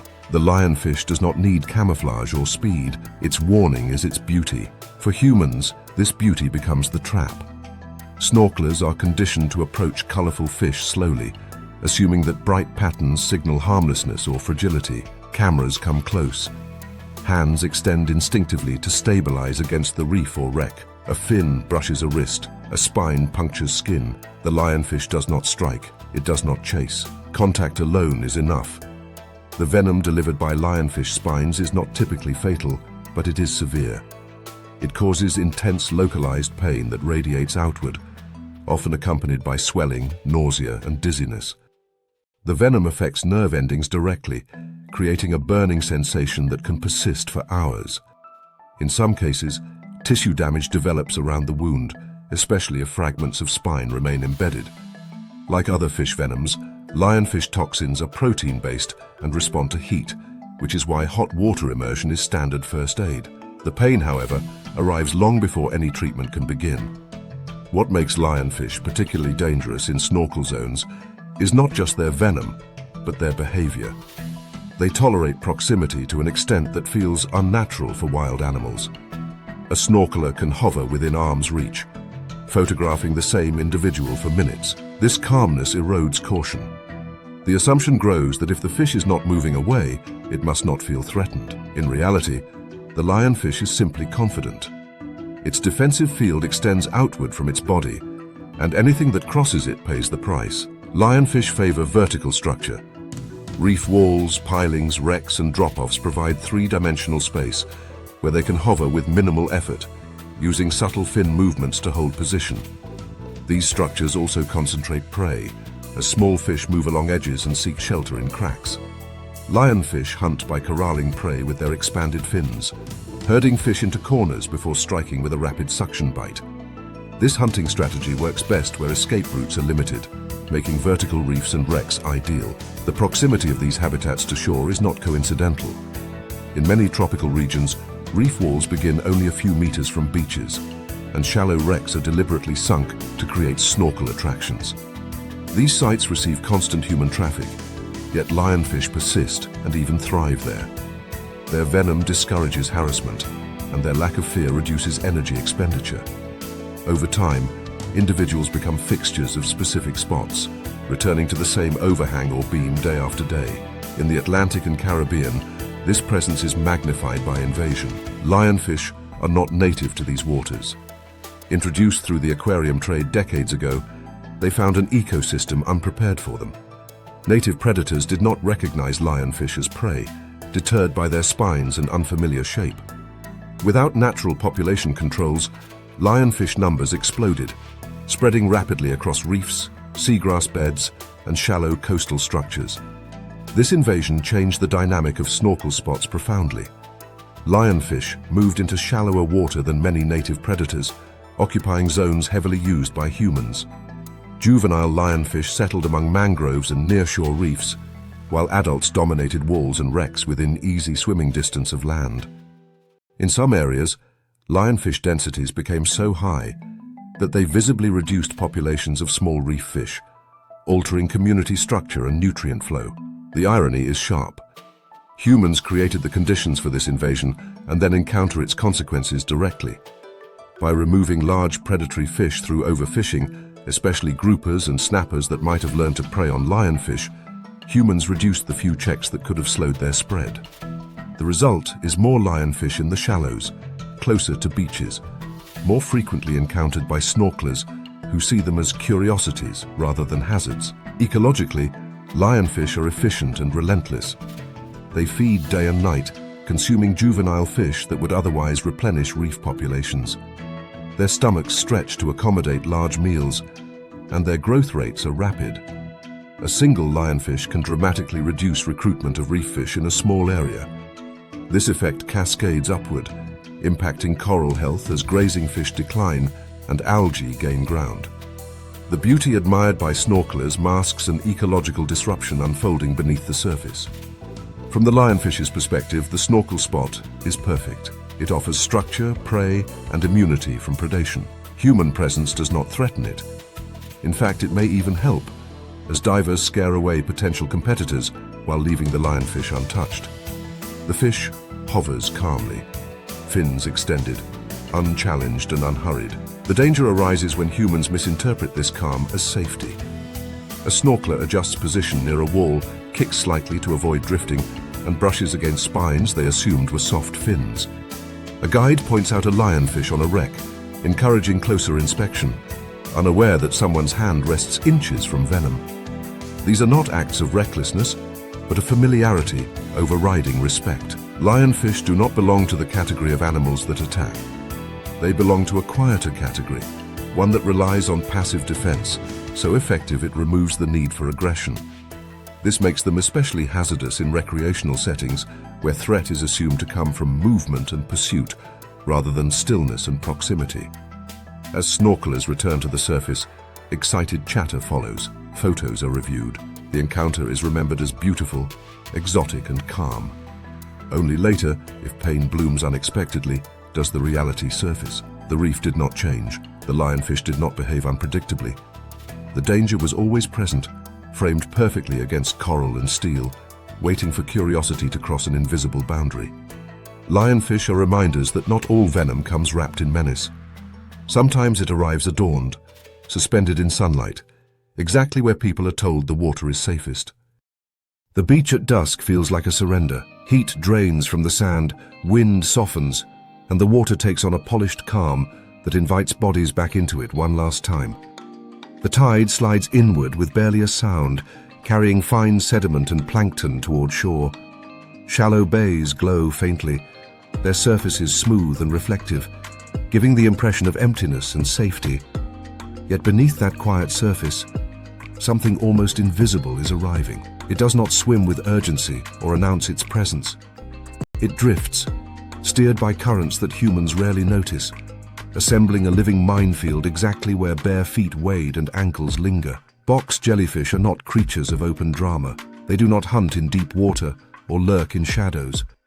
They specialize in overlap, occupying the thin, neglected slice of ocean where land-based assumptions collide with marine reality. Sandy bays near beaches are ideal. These areas warm quickly, host dense populations of small fish and crustaceans, and funnel plankton-rich currents toward shore. At dawn and dusk, onshore flow strengthens, pushing surface water inward. This is when box jellyfish arrive, drifting in quietly, bells upright, tentacles trailing like fine threads that refuse to stay in a single plane. The danger lies not only in their presence, but in how well adapted they are to these environments. Box jellyfish are not passive blobs surrendered to the tide. They are active navigators with sensory systems that challenge assumptions about what a simple organism can be. Each corner of the box-shaped bell houses a cluster of eyes, some capable of forming images. These eyes do not recognize detail the way human vision does, but they detect contrast, edges, and obstacles with remarkable efficiency. This allows the jellyfish to orient itself, avoid mangrove roots, rocks, and pylons, and remain in open water where prey density is highest. This ability changes everything. It means box jellyfish are not merely washed into swimming areas by chance. They position themselves there. They ride currents selectively, maintaining depth and orientation that maximize contact with prey while minimizing collision. In shallow bays, this behavior results in quiet accumulation. Multiple individuals drift into the same general zone, spaced just far enough apart to avoid tangling, their tentacles forming an invisible net that spans the water column from surface to sand. To a swimmer, the water looks clear. Box jellyfish bells are almost entirely transparent, their outlines broken by light refraction and surface glare. The tentacles are even harder to detect, thinner than shoelaces, colorless, and capable of stretching far beyond the bell itself. In calm water, they hang vertically. In gentle surge, they sway, extending sideways and backward, occupying far more space than the jellyfish's body suggests. A person stepping into knee-deep water may already be inside the reach of several tentacles without knowing it. Contact rarely registers immediately. The first sensation can be subtle, a brush mistaken for seagrass or debris. But the venom delivery system does not rely on pressure or awareness. Each tentacle is lined with thousands of microscopic capsules called nematocysts, each containing a coiled harpoon under internal pressure. When triggered by chemical and mechanical cues from skin, these harpoons fire simultaneously, injecting venom directly into nerve endings, blood vessels, and muscle tissue. The speed of this discharge is among the fastest cellular processes known, occurring faster than conscious perception. The pain follows with shocking intensity. Unlike many marine stings that escalate gradually, box jellyfish venom acts immediately and systemically. The toxins attack multiple targets at once. Nerve cells misfire, sending overwhelming pain signals. The heart's electrical rhythm can be disrupted, leading to rapid changes in blood pressure and cardiac function. Skin cells begin to die along the contact lines, leaving characteristic ladder-like welts that map the path of the tentacles. In severe cases, the body reacts as if struck by a massive electrical shock, muscles locking, breath catching, consciousness slipping.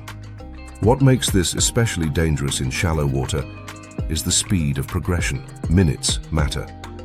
A person stung in waist-deep water may still have the strength to reach shore, but pain and panic can interfere with coordination. Muscles spasm, breathing becomes erratic. In some documented cases, collapse occurs before help can arrive, even with the shoreline only a few steps away. The proximity that felt reassuring becomes irrelevant. Ecologically, the box jellyfish's venom is not designed for defense. It is a hunting tool, refined to immobilize fast, slippery prey almost instantly. Small fish that brush tentacles are paralyzed in moments, their nervous systems overwhelmed before they can escape.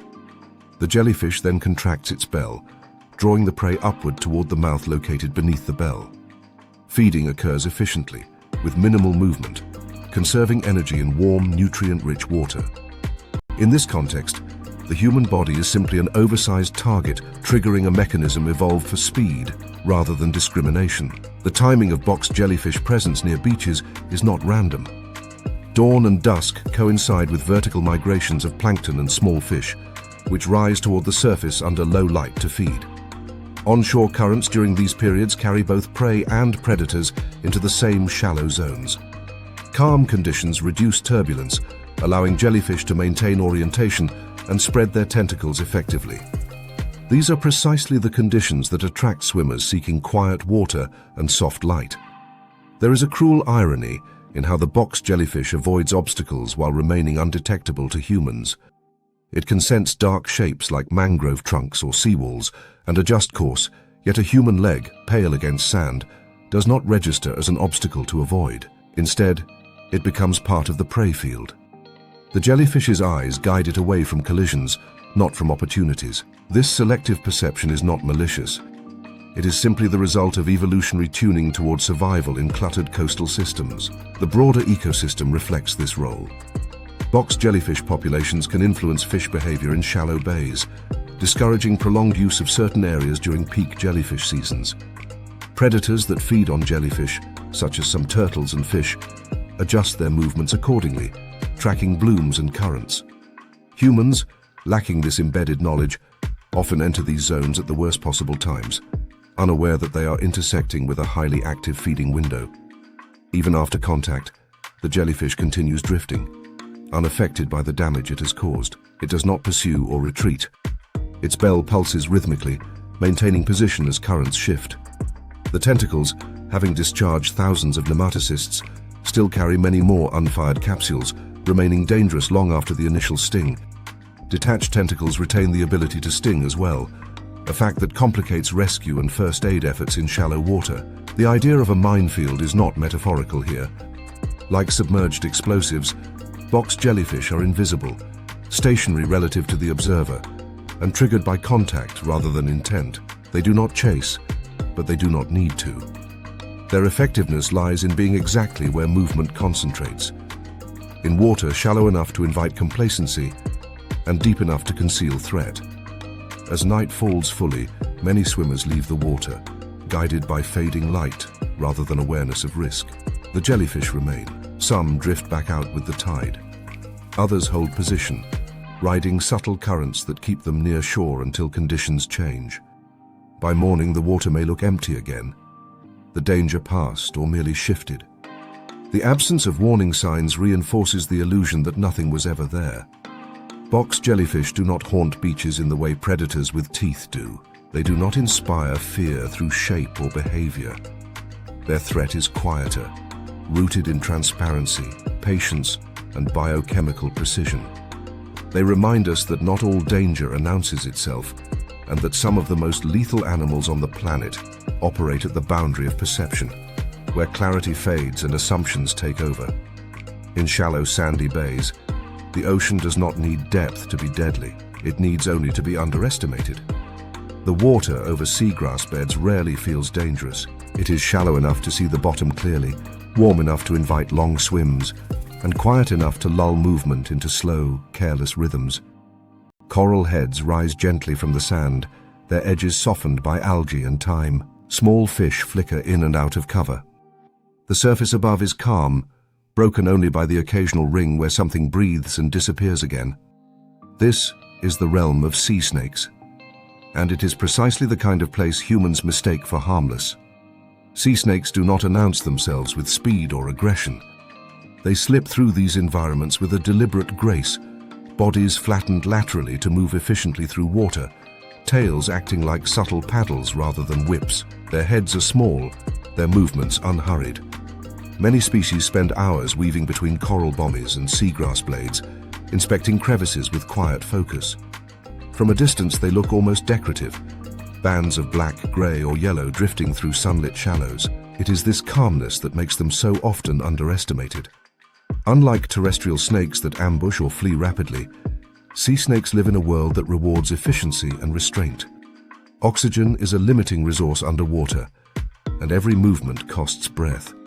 Sea snakes surface frequently, sometimes every few minutes, lifting their heads briefly to exchange air before sinking back down.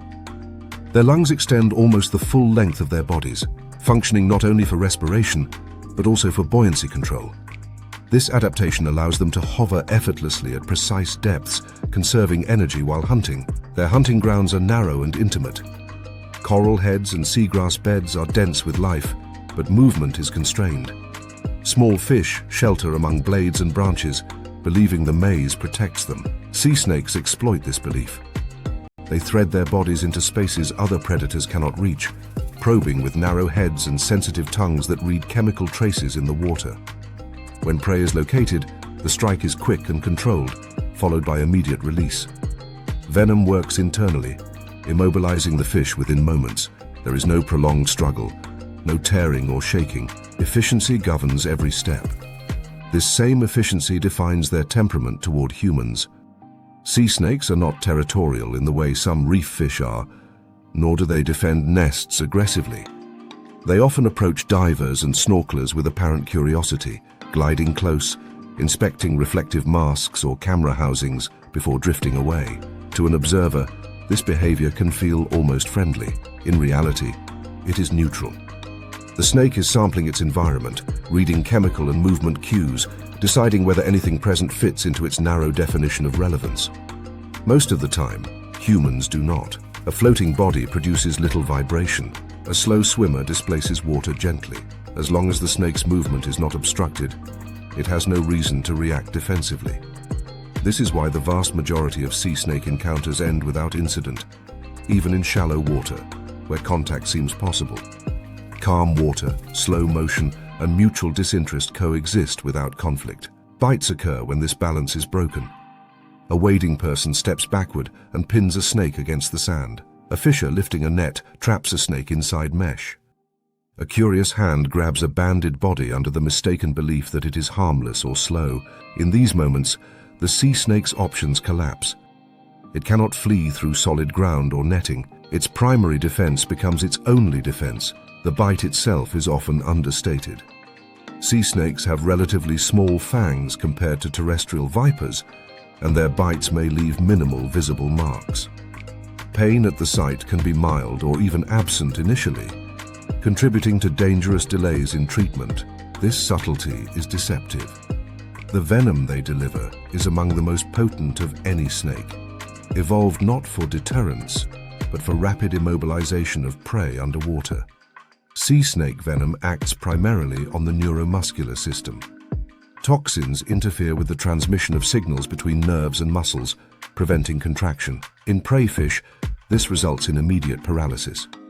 In humans, symptoms can develop over hours rather than minutes, beginning with muscle weakness, drooping eyelids, and difficulty speaking.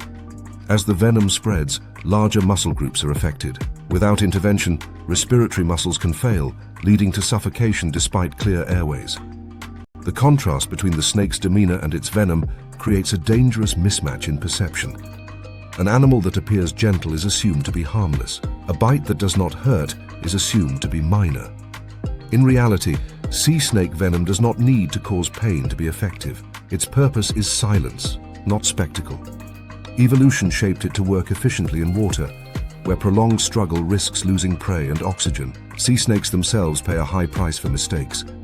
Their fangs are short, and venom delivery requires precise positioning. A defensive bite delivered through clothing or at an awkward angle may inject less venom, increasing the chance the snake must disengage quickly to avoid retaliation. This risk reinforces their preference for avoidance. They are not aggressive because aggression does not serve them well. Their survival depends on conserving energy and avoiding injury in an environment where healing is slow and vulnerability constant. Ecologically, sea snakes occupy a specialized niche. By feeding on small reef fish and eels, they influence population structure within coral and seagrass systems. Their presence discourages certain prey species from lingering too long in exposed areas, subtly shaping movement patterns and habitat use. Predators of sea snakes, including some large fish and birds, are few, and many learn to avoid them, recognizing their toxicity through experience or instinct. Humans intersect with this system unintentionally. Shallow reef flats and seagrass meadows are popular for fishing, shell collecting, and wading precisely because they are accessible and calm. Nets are set here. Feet move blindly through water. Hands reach into places unseen. The overlap is structural, not deliberate. Sea snakes do not seek out humans, but they cannot avoid paths laid across their hunting grounds.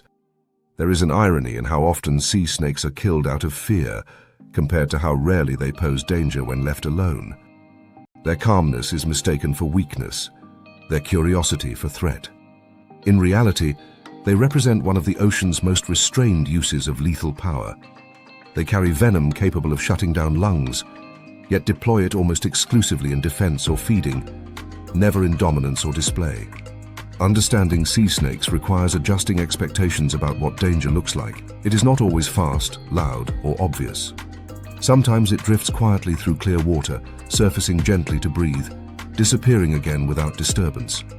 Sometimes it lies still beneath a net or a foot, unseen until pressure forces a response. In calm water, danger does not always come from turbulence or depth. It can come from stillness, from creatures adapted to coexist peacefully until forced otherwise. Sea snakes embody this truth with unsettling clarity. They remind us that the most potent weapons in nature are often carried by animals with no interest in using them, unless misunderstanding leaves them no choice.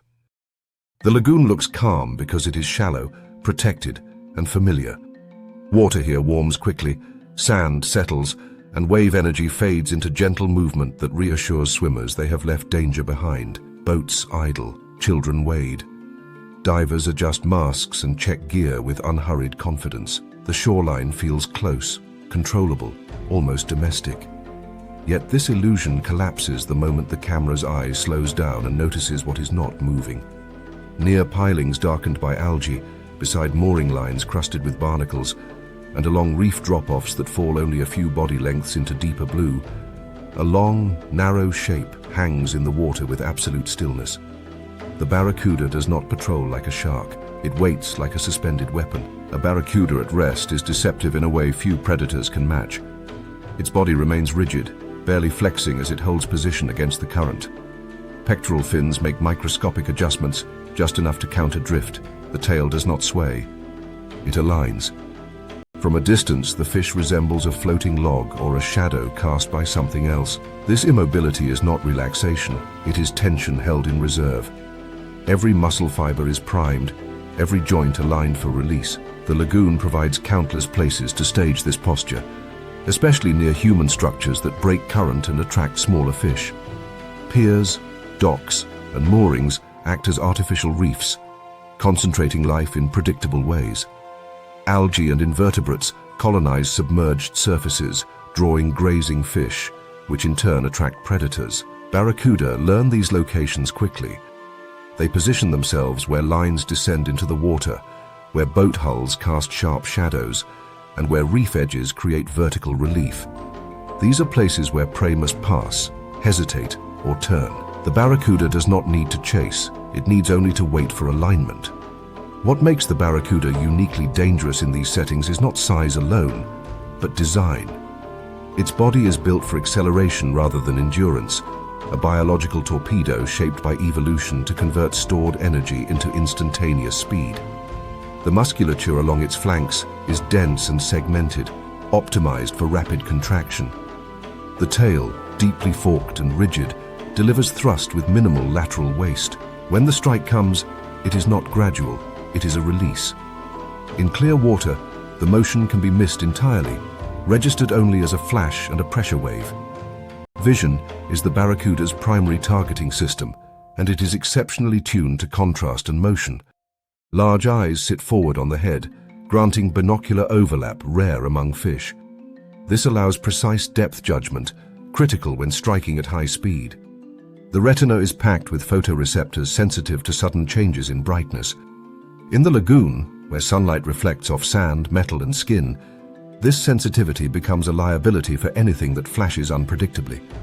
A knife blade, a watch face, a camera housing, or even bubbles reflecting sun can register as prey movement. The barracuda does not interpret shine as an object. It interprets it as a signal. In open water, flashes often come from schooling fish turning in unison, their scales catching light for fractions of a second. This visual cue indicates vulnerability, confusion, or density, all of which suggest feeding opportunity. In the lagoon, human-made flashes mimic this signal perfectly. The fish does not differentiate between chrome and scales. It reacts to stimulus with lethal efficiency. This explains why barracuda strikes often appear unprovoked and misdirected. A diver raises a hand to adjust a mask, sunlight catches a metal buckle, and the barracuda launches. A snorkeler kicks, Sunlight flashes off a fin blade, and the fish commits. The strike is not exploratory. It is decisive, aimed at disabling prey instantly. Teeth are long, flat, and razor-edged, designed not to crush but to shear. When contact occurs, tissue damage is immediate and severe. Even if the fish disengages instantly, the shallow depth of lagoons amplifies the risk. In waist-deep water, humans assume predators lack room to maneuver. The barracuda disproves this assumption. It does not need space to turn. It needs only a straight line of approach, which shallow water often provides. In fact, reduced depth can sharpen the strike by limiting vertical escape routes for prey. The fish aligns horizontally, locks onto the target, and accelerates. There is no warning swirl, no fin break, no visible approach. The strike arrives as impact. Real incidents underscore how close to shore this danger exists. People have been bitten while standing still, water barely reaching their hips. Others have been struck while holding speared fish, the barracuda attracted by the combined signals of struggling prey and reflective gear. In several documented cases, the fish released immediately after contact, leaving behind deep lacerations that required extensive medical treatment. These encounters did not occur in open ocean or remote reefs. They happened meters from beaches, docks, and anchored boats, in water calm enough to lull vigilance. The barracuda's behavior in lagoons also reflects its ecological role as an ambush specialist. Unlike sharks that patrol continuously, barracuda conserve energy by waiting for high-probability moments. This strategy works best in environments where prey movement is constrained and predictable. Lagoons funnel fish along reef edges and through gaps in coral heads. Human structures add new funnels, new shadows, and new points of hesitation. The barracuda adapts seamlessly, incorporating artificial features into its hunting map without distinction. There is an irony in how humans interpret the barracuda's stillness. Many divers report feeling uneasy when they notice one hovering nearby, staring, unmoving. This discomfort is often dismissed as imagination. In reality, the unease is accurate. The fish is not curious. It is assessing alignment, light, and distance. Its gaze tracks movement with mechanical precision, eyes rotating independently to maintain focus. The longer it remains still, the more likely it is waiting for a trigger rather than losing interest. The lagoon environment further complicates perception. Clear, shallow water gives the impression of full visibility, but glare off the surface creates blind spots. Reflections fragment shapes, and surface ripples distort outlines. A barracuda positioned slightly below eye level can disappear entirely until it moves. By the time motion registers, the strike has already occurred. This mismatch between perceived and actual awareness is what makes lagoon encounters particularly shocking. Barracuda are not indiscriminate attackers. They are highly selective, responding to specific visual cues rather than generalized presence. This is why groups of swimmers may be ignored while a single individual wearing reflective gear becomes a target. The fish's nervous system is wired to prioritize speed over deliberation. Once the strike program initiates, there is no mid-course correction. Evolution favored commitment because hesitation meant missed prey. In a natural context, this works. In a human context, it creates injury. Understanding this does not make the lagoon safer, but it makes it intelligible. The danger is not hidden in darkness or depth. It is suspended in plain sight, in the calmest water, near the most familiar structures. The barracuda's threat is not that it is aggressive, but that it is perfectly adapted to react faster than human perception allows. It occupies a niche where reaction time matters more than intent. When the barracuda releases and returns to stillness, the lagoon resumes its deceptive calm. Blood disperses quickly in warm water. Sand settles. The fish drifts back toward shadow, muscles relaxing only enough to hold position. From the surface, nothing appears changed. Boats rock gently. Sunlight sparkles. The assumption of harmlessness rebuilds itself almost immediately. Yet the presence of the barracuda reveals a deeper truth about lagoons. They are not neutral buffers between land and ocean. They are active hunting grounds shaped by light, structure, and movement. Predators here do not need size or depth to dominate. They need precision. The barracuda embodies this principle with brutal clarity, reminding anyone who enters shallow water that proximity to shore does not equal safety. It only means the danger has learned to wait closer. The water changes color before it changes mood. Clear blue gives way to green, then to a thick, coffee-colored brown that absorbs light instead of reflecting it. The surface remains calm, broken only by drifting leaves and the occasional ripple that could belong to current, wind, or nothing at all. Mangrove roots claw into the water like skeletal fingers, their submerged tangles forming a living barricade between land and sea. This is not a river anymore, and not yet the ocean. It is a doorway, and saltwater crocodiles understand doorways better than almost any predator alive. In these estuaries and mangrove creeks, visibility collapses. Sediment carried from upstream mixes with tidal flow, creating a permanent haze that swallows depth and distance. Sound travels poorly here, broken by vegetation and soft banks. Smell and vibration dominate. For humans, the environment feels exotic and cinematic, a place of slow boats, bird calls, and winding channels that promise wildlife encounters without obvious threat. For crocodiles, this environment is perfection. It strips prey of awareness while amplifying every advantage the crocodile possesses. Saltwater crocodiles do not patrol these waters the way sharks patrol reefs or rivers. They merge with them. Their bodies ride the tide rather than fight it, drifting with such stillness that even trained observers miss them. Eyes and nostrils sit high on the skull, allowing the animal to breathe and see while the rest of its mass remains submerged and invisible. In muddy water, the crocodile's outline disappears entirely, its armored back indistinguishable from floating debris. This is not camouflage in the visual sense, it is erasure. The mangrove system itself shapes how crocodiles hunt. Narrow channels funnel movement. Sandbars rise and vanish with the tide, creating temporary islands that attract animals seeking rest or crossing points. Boat ramps cut through banks, forming clean slopes where fish gather and people linger. River mouths pulse with life as fresh and salt water mix, concentrating nutrients and prey.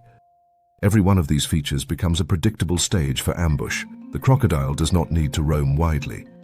It learns its stretch of coast the way a land predator learns trails, memorizing depth changes, current patterns, and points where prey behavior becomes careless. Locals understand this intuitively.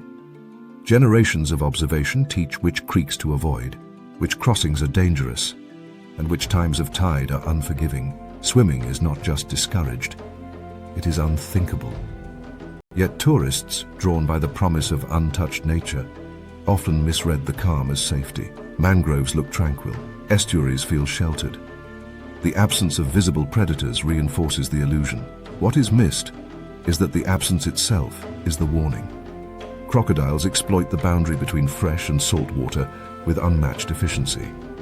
Unlike many reptiles, saltwater crocodiles regulate their internal salt balance through specialized glands, allowing them to move freely between river systems and the open sea. This physiological flexibility turns estuaries into highways rather than barriers. A single crocodile can patrol vast stretches of coastline, traveling long distances with ocean currents before slipping back into rivers unnoticed. Yet when conditions are right, it may remain in one small area for years, becoming a permanent, unseen presence. Ambush in these environments relies on timing more than speed.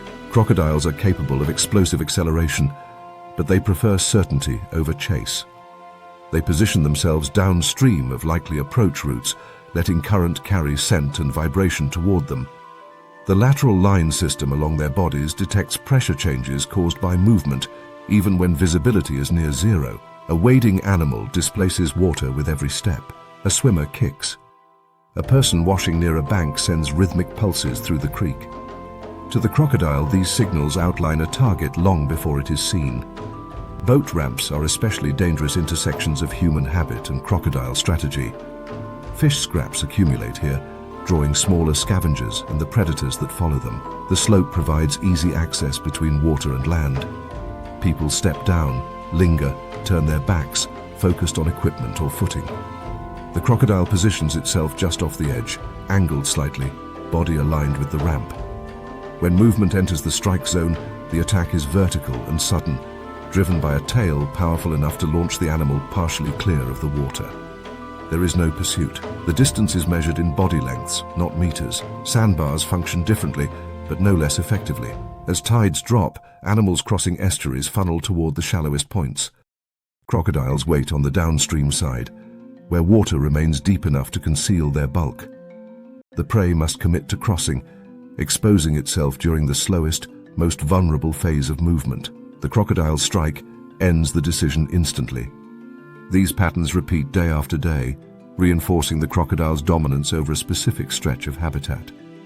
One of the most underestimated aspects of crocodile ecology is territorial control. A large saltwater crocodile does not simply occupy space. It shapes behavior around it. Fish alter movement patterns. Smaller crocodiles avoid the area entirely, reducing competition. Mammals learn routes that minimize exposure. Over time, this invisible influence creates zones of absence, stretches of water that look empty, because everything that survives has learned to keep its distance. To humans, these areas appear quiet and inviting. To wildlife, they are understood as claimed. The crocodile's metabolism reinforces its patience. As an ectothermic predator, it can survive long periods without feeding, slowing its internal processes to conserve energy. This allows it to wait for optimal conditions rather than taking risks. When it does feed, its digestive system handles bone, shell, and tough tissue with ease, extracting maximum nutrition from infrequent meals. This efficiency means a single successful ambush can sustain the animal for weeks. There is no urgency to move on. Crocodiles also benefit from human predictability. Tourists follow paths, gather at viewpoints, and enter water at convenient access points. Boats return to the same ramps. Fishermen clean catches in familiar spots. Unlike wild prey, humans repeat behaviors with remarkable consistency. The crocodile does not need to learn new patterns. It needs only to remember old ones. The idea that a single crocodile can control an entire stretch of coast is not metaphorical. In estuarine systems, apex predators exert disproportionate influence. By removing large prey and discouraging movement, they alter nutrient flow, vegetation pressure, and species distribution. Mangroves thrive where grazing is limited. Fish populations shift toward areas of reduced predation risk. The crocodile becomes an architect of absence, shaping the ecosystem through what does not happen as much as through what does. This dominance is rarely visible. Unlike lions on a savanna or sharks breaching at sea, crocodiles leave little spectacle behind. Their success is measured in silence. When an attack occurs, it is often over before witnesses understand what they are seeing. The water closes, sediment blooms, the surface returns to stillness. The crocodile disappears back into the system that hides it so completely. For viewers accustomed to thinking of danger as something that announces itself, this is perhaps the most unsettling lesson of mangrove ecosystems. The threat does not stalk openly or patrol visibly. It waits in places that look peaceful, in water that feels shallow and controlled.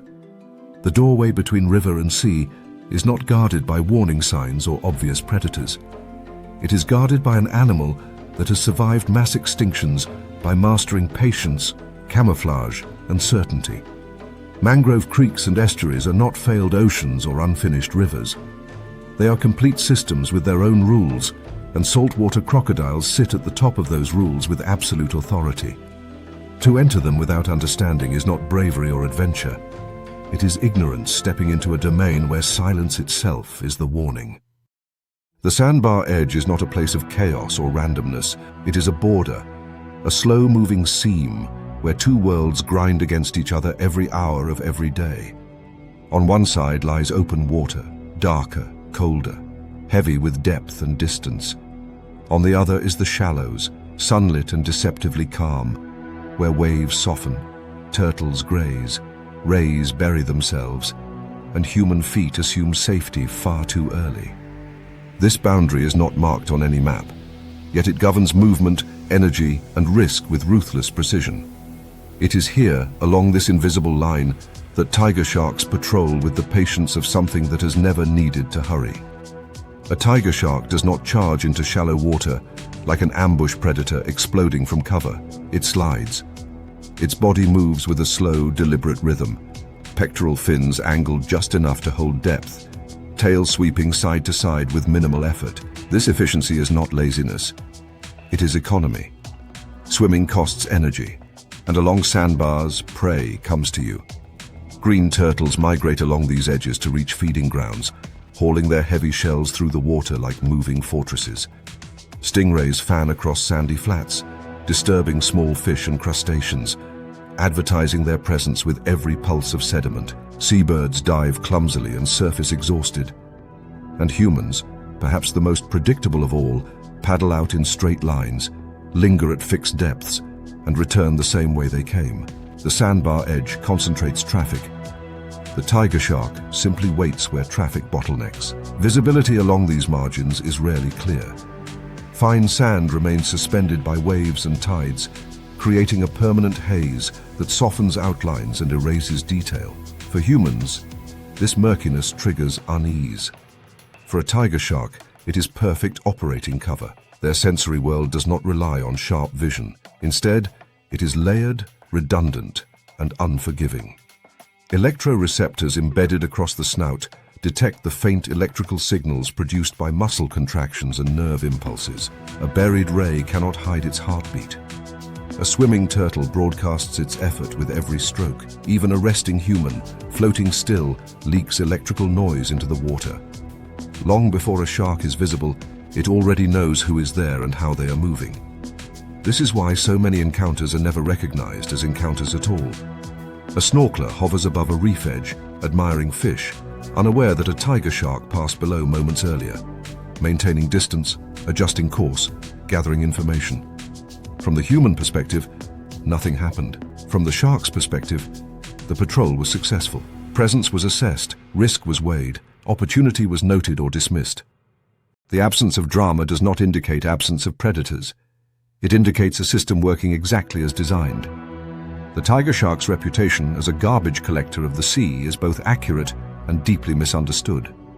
Yes, their stomach contents have included license plates, bottles, rubber, and the occasional piece of clothing.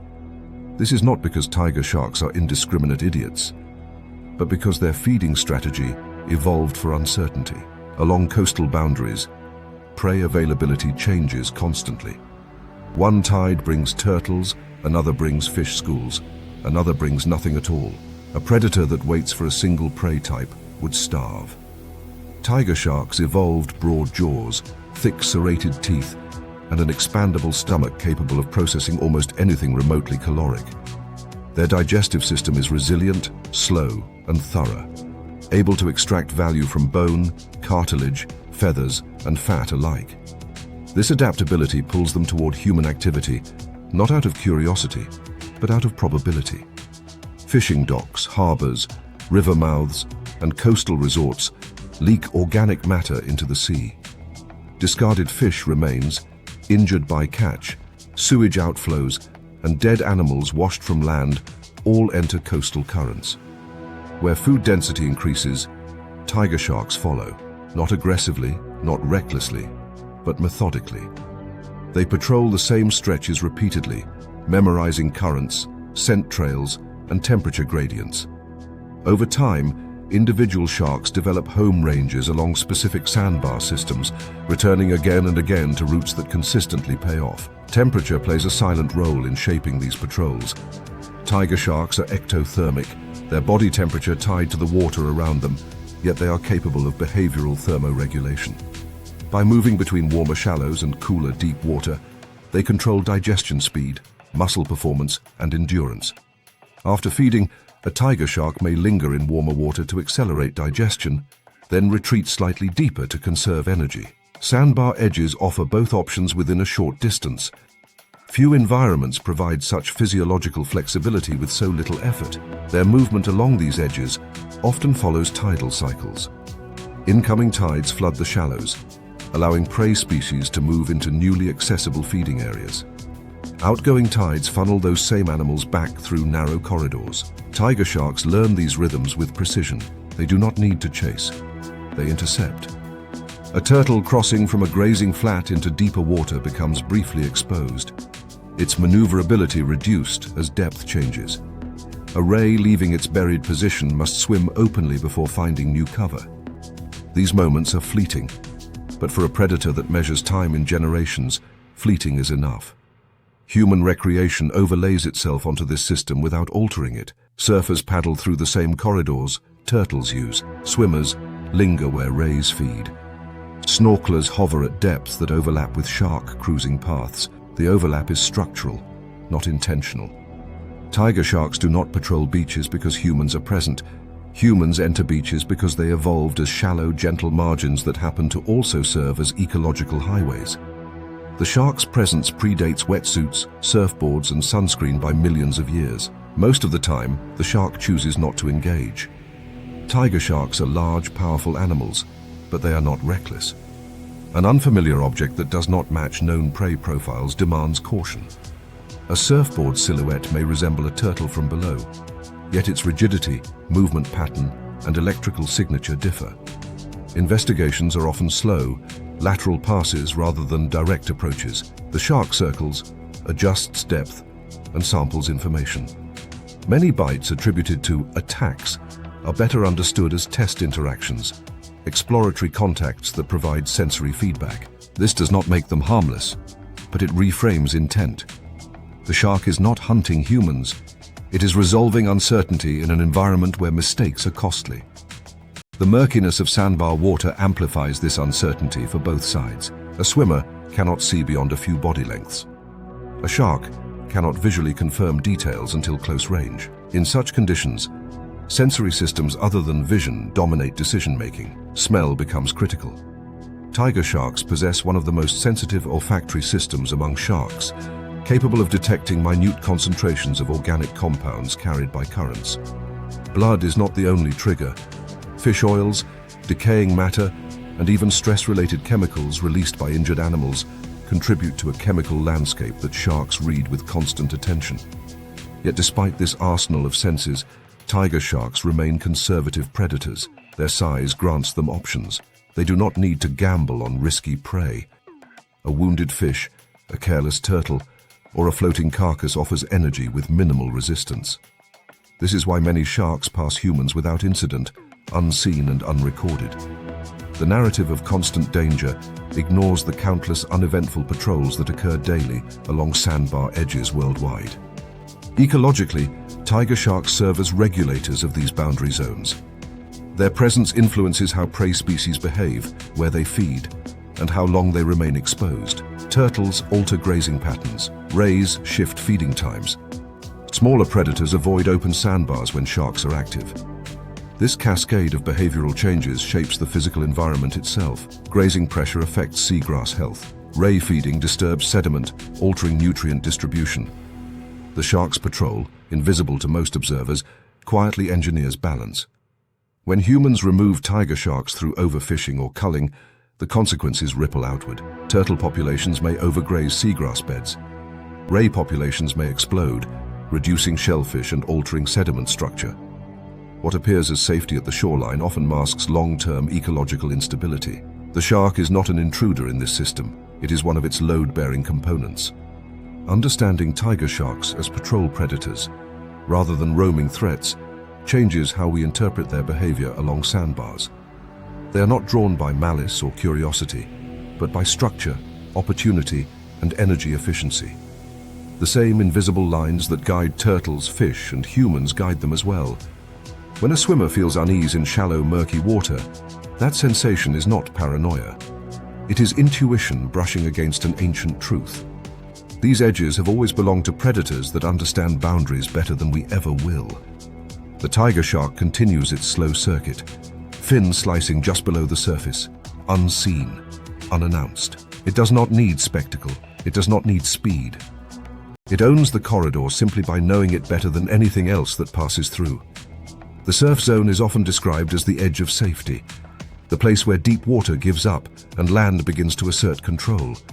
Waves break here, foam piles up, light scatters across rippled sand, and the illusion of visibility convinces swimmers that nothing large could possibly move unnoticed. From above, it looks chaotic but shallow, noisy but harmless. From below, it is one of the most visually distorted, information-poor environments in the ocean. This distortion is precisely what makes it lethal when a great white shark enters the frame. Beneath the breaking waves, the world fractures into light and shadow. Sunlight refracts violently through moving water, creating flickering silhouettes that stretch and compress without warning. White foam erases contrast, turning precise shapes into crude outlines. The sand itself is constantly in motion, suspended by wave energy into a haze that reduces visibility even further. To a human eye, this environment feels familiar and readable. To a predator evolved to hunt seals from below, it is a visual amplifier, exaggerating size, hiding detail, and rewarding speed over certainty. The surf zone does not confuse the great white shark. It simplifies the decision. Great white sharks do not patrol the surf randomly. They approach with structure, patience, and intent, using underwater geography that most beachgoers never notice. Sandbars create troughs and channels that run parallel to the shore, deeper lanes carved by wave action and tidal flow. These channels allow sharks to move close to land while remaining concealed, their dorsal fins well below the surface, bodies masked by depth and turbulence. From these lanes, they can track movement overhead without revealing themselves, adjusting position with subtle tail beats and minimal energy expenditure. This approach route matters because great white sharks are not shallow water cruisers by preference. Their power is vertical. Their anatomy is built for sudden changes in depth, not for weaving through reefs or hovering in flats. Their torpedo-shaped bodies, rigid pectoral fins, and massive caudal muscles are optimized for acceleration from below. The surf zone offers just enough depth to stage an ambush while remaining close enough to the shoreline that prey density remains high. Seals haul out on beaches, porpoise through breakers, and rest just beyond the waveline. Humans, unknowingly, occupy the same spatial niche. From beneath the surface, a swimmer or surfer does not appear as a person. Legs and arms collapse into a single oscillating silhouette. A surfboard widens the profile, flattening it into a shape that resembles a seal's torso. The motion is rhythmic, repetitive, and directionally limited.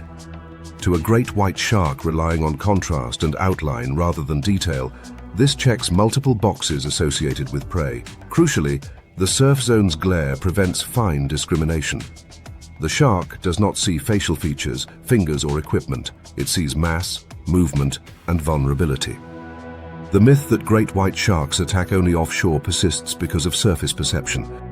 When people imagine shark attacks, they picture deep blue water far from land, boats, and rescue.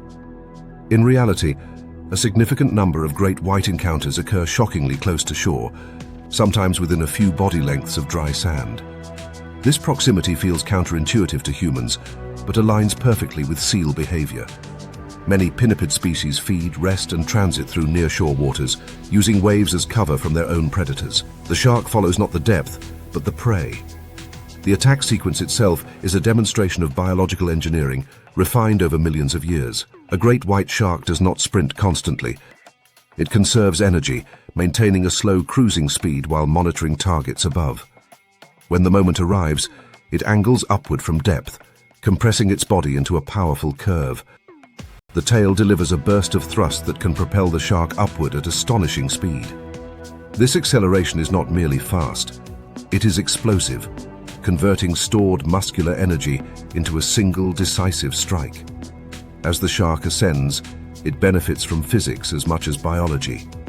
Water pressure decreases rapidly near the surface, reducing resistance and allowing faster movement. The shark's mass carries momentum upward, often breaching the surface entirely when striking seals. In the surf zone, even when full breaches do not occur, the force is enough to lift prey clear of the water momentarily. From the human perspective, the event feels instantaneous, an eruption rather than an approach.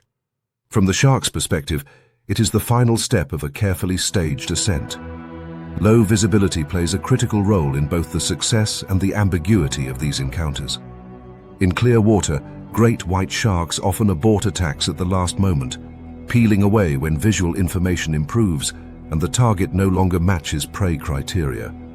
In the surf zone, clarity rarely improves before contact. Foam, bubbles, and glare delay recognition until the point of impact. This is why so many bites occur as single, powerful strikes rather than prolonged attacks. The shark commits based on incomplete information, then disengages when sensory feedback changes. This behavior is frequently misinterpreted as mercy or mistake. In truth, it is assessment. The great white shark is an apex predator, but it is also a risk manager. Injury is unacceptable. A struggling, unfamiliar object that does not behave like known prey represents danger. Teeth contact provides immediate information about density, texture, and resistance. When that information does not align with expectation, the shark withdraws. The damage, however, has already been done. The surf zone magnifies this danger because of how close help appears to be. Victims are often within sight of shore, bystanders, and lifeguards. This visibility creates a false sense of security, as if proximity to land reduces risk. Biologically, the opposite is often true. The surf zone compresses predator and prey into narrow corridors, limits escape routes, and disrupts perception on both sides. The same waves that carry swimmers shoreward also mask the approach of predators built to exploit confusion. Great white sharks possess sensory adaptations uniquely suited to this environment. Their lateral line system detects pressure changes caused by breaking waves and struggling prey, allowing them to track movement even when vision fails. Their electroreception picks up muscle contractions through layers of foam and sand-laced water. Their inner ears sense low-frequency vibrations transmitted through water and substrate alike. In the surf zone, where visual noise is extreme, these secondary senses become primary tools. Thermoregulation adds another layer of advantage. Great white sharks are regionally endothermic, capable of maintaining elevated body temperatures relative to the surrounding water. This adaptation allows their muscles, eyes, and brain to function optimally in cooler coastal conditions. Nearshore waters can fluctuate rapidly in temperature due to tides, runoff, and upwelling. While many predators slow down under these conditions, the great white remains fast, alert, and responsive. This thermal edge is subtle but decisive when milliseconds determine success or failure. The irony is that the surf zone, perceived by humans as playful and safe, is biologically one of the most aggressive hunting environments in the ocean. Energy is high, noise is constant, and mistakes are amplified. Seals learn this early. Juvenile pinnipeds suffer disproportionately high mortality in these zones, taken by sharks that specialize in exploiting their inexperience. Humans, entering this system without evolutionary memory or instinctive caution, repeat the same errors. Understanding great white shark behavior in the surf zone requires abandoning the idea of malice or intent. The shark is not targeting people. It is operating within a sensory framework shaped by seal hunting, using environmental conditions that favor rapid, decisive action. The tragedy arises not from aggression, but from overlap. Two species using the same space for different reasons collide under conditions that strip away clarity and reward speed. As waves continue to break and foam drifts shoreward, the great white shark does not linger. After an encounter, it often retreats to deeper water, reassessing, recalibrating, returning to patrol routes beyond the breakers. The surf zone resumes its familiar rhythm. Swimmers return. Boards glide over sandbars. The illusion of safety rebuilds quickly. Yet beneath the surface, the channels remain, the silhouettes persist, and the ambush geometry remains unchanged. The surf zone is not neutral ground. It is a hunting theater shaped by physics, biology, and evolutionary history. When great white sharks rise from its depths, they are not invading a human space. They are executing a strategy refined long before humans learned to swim.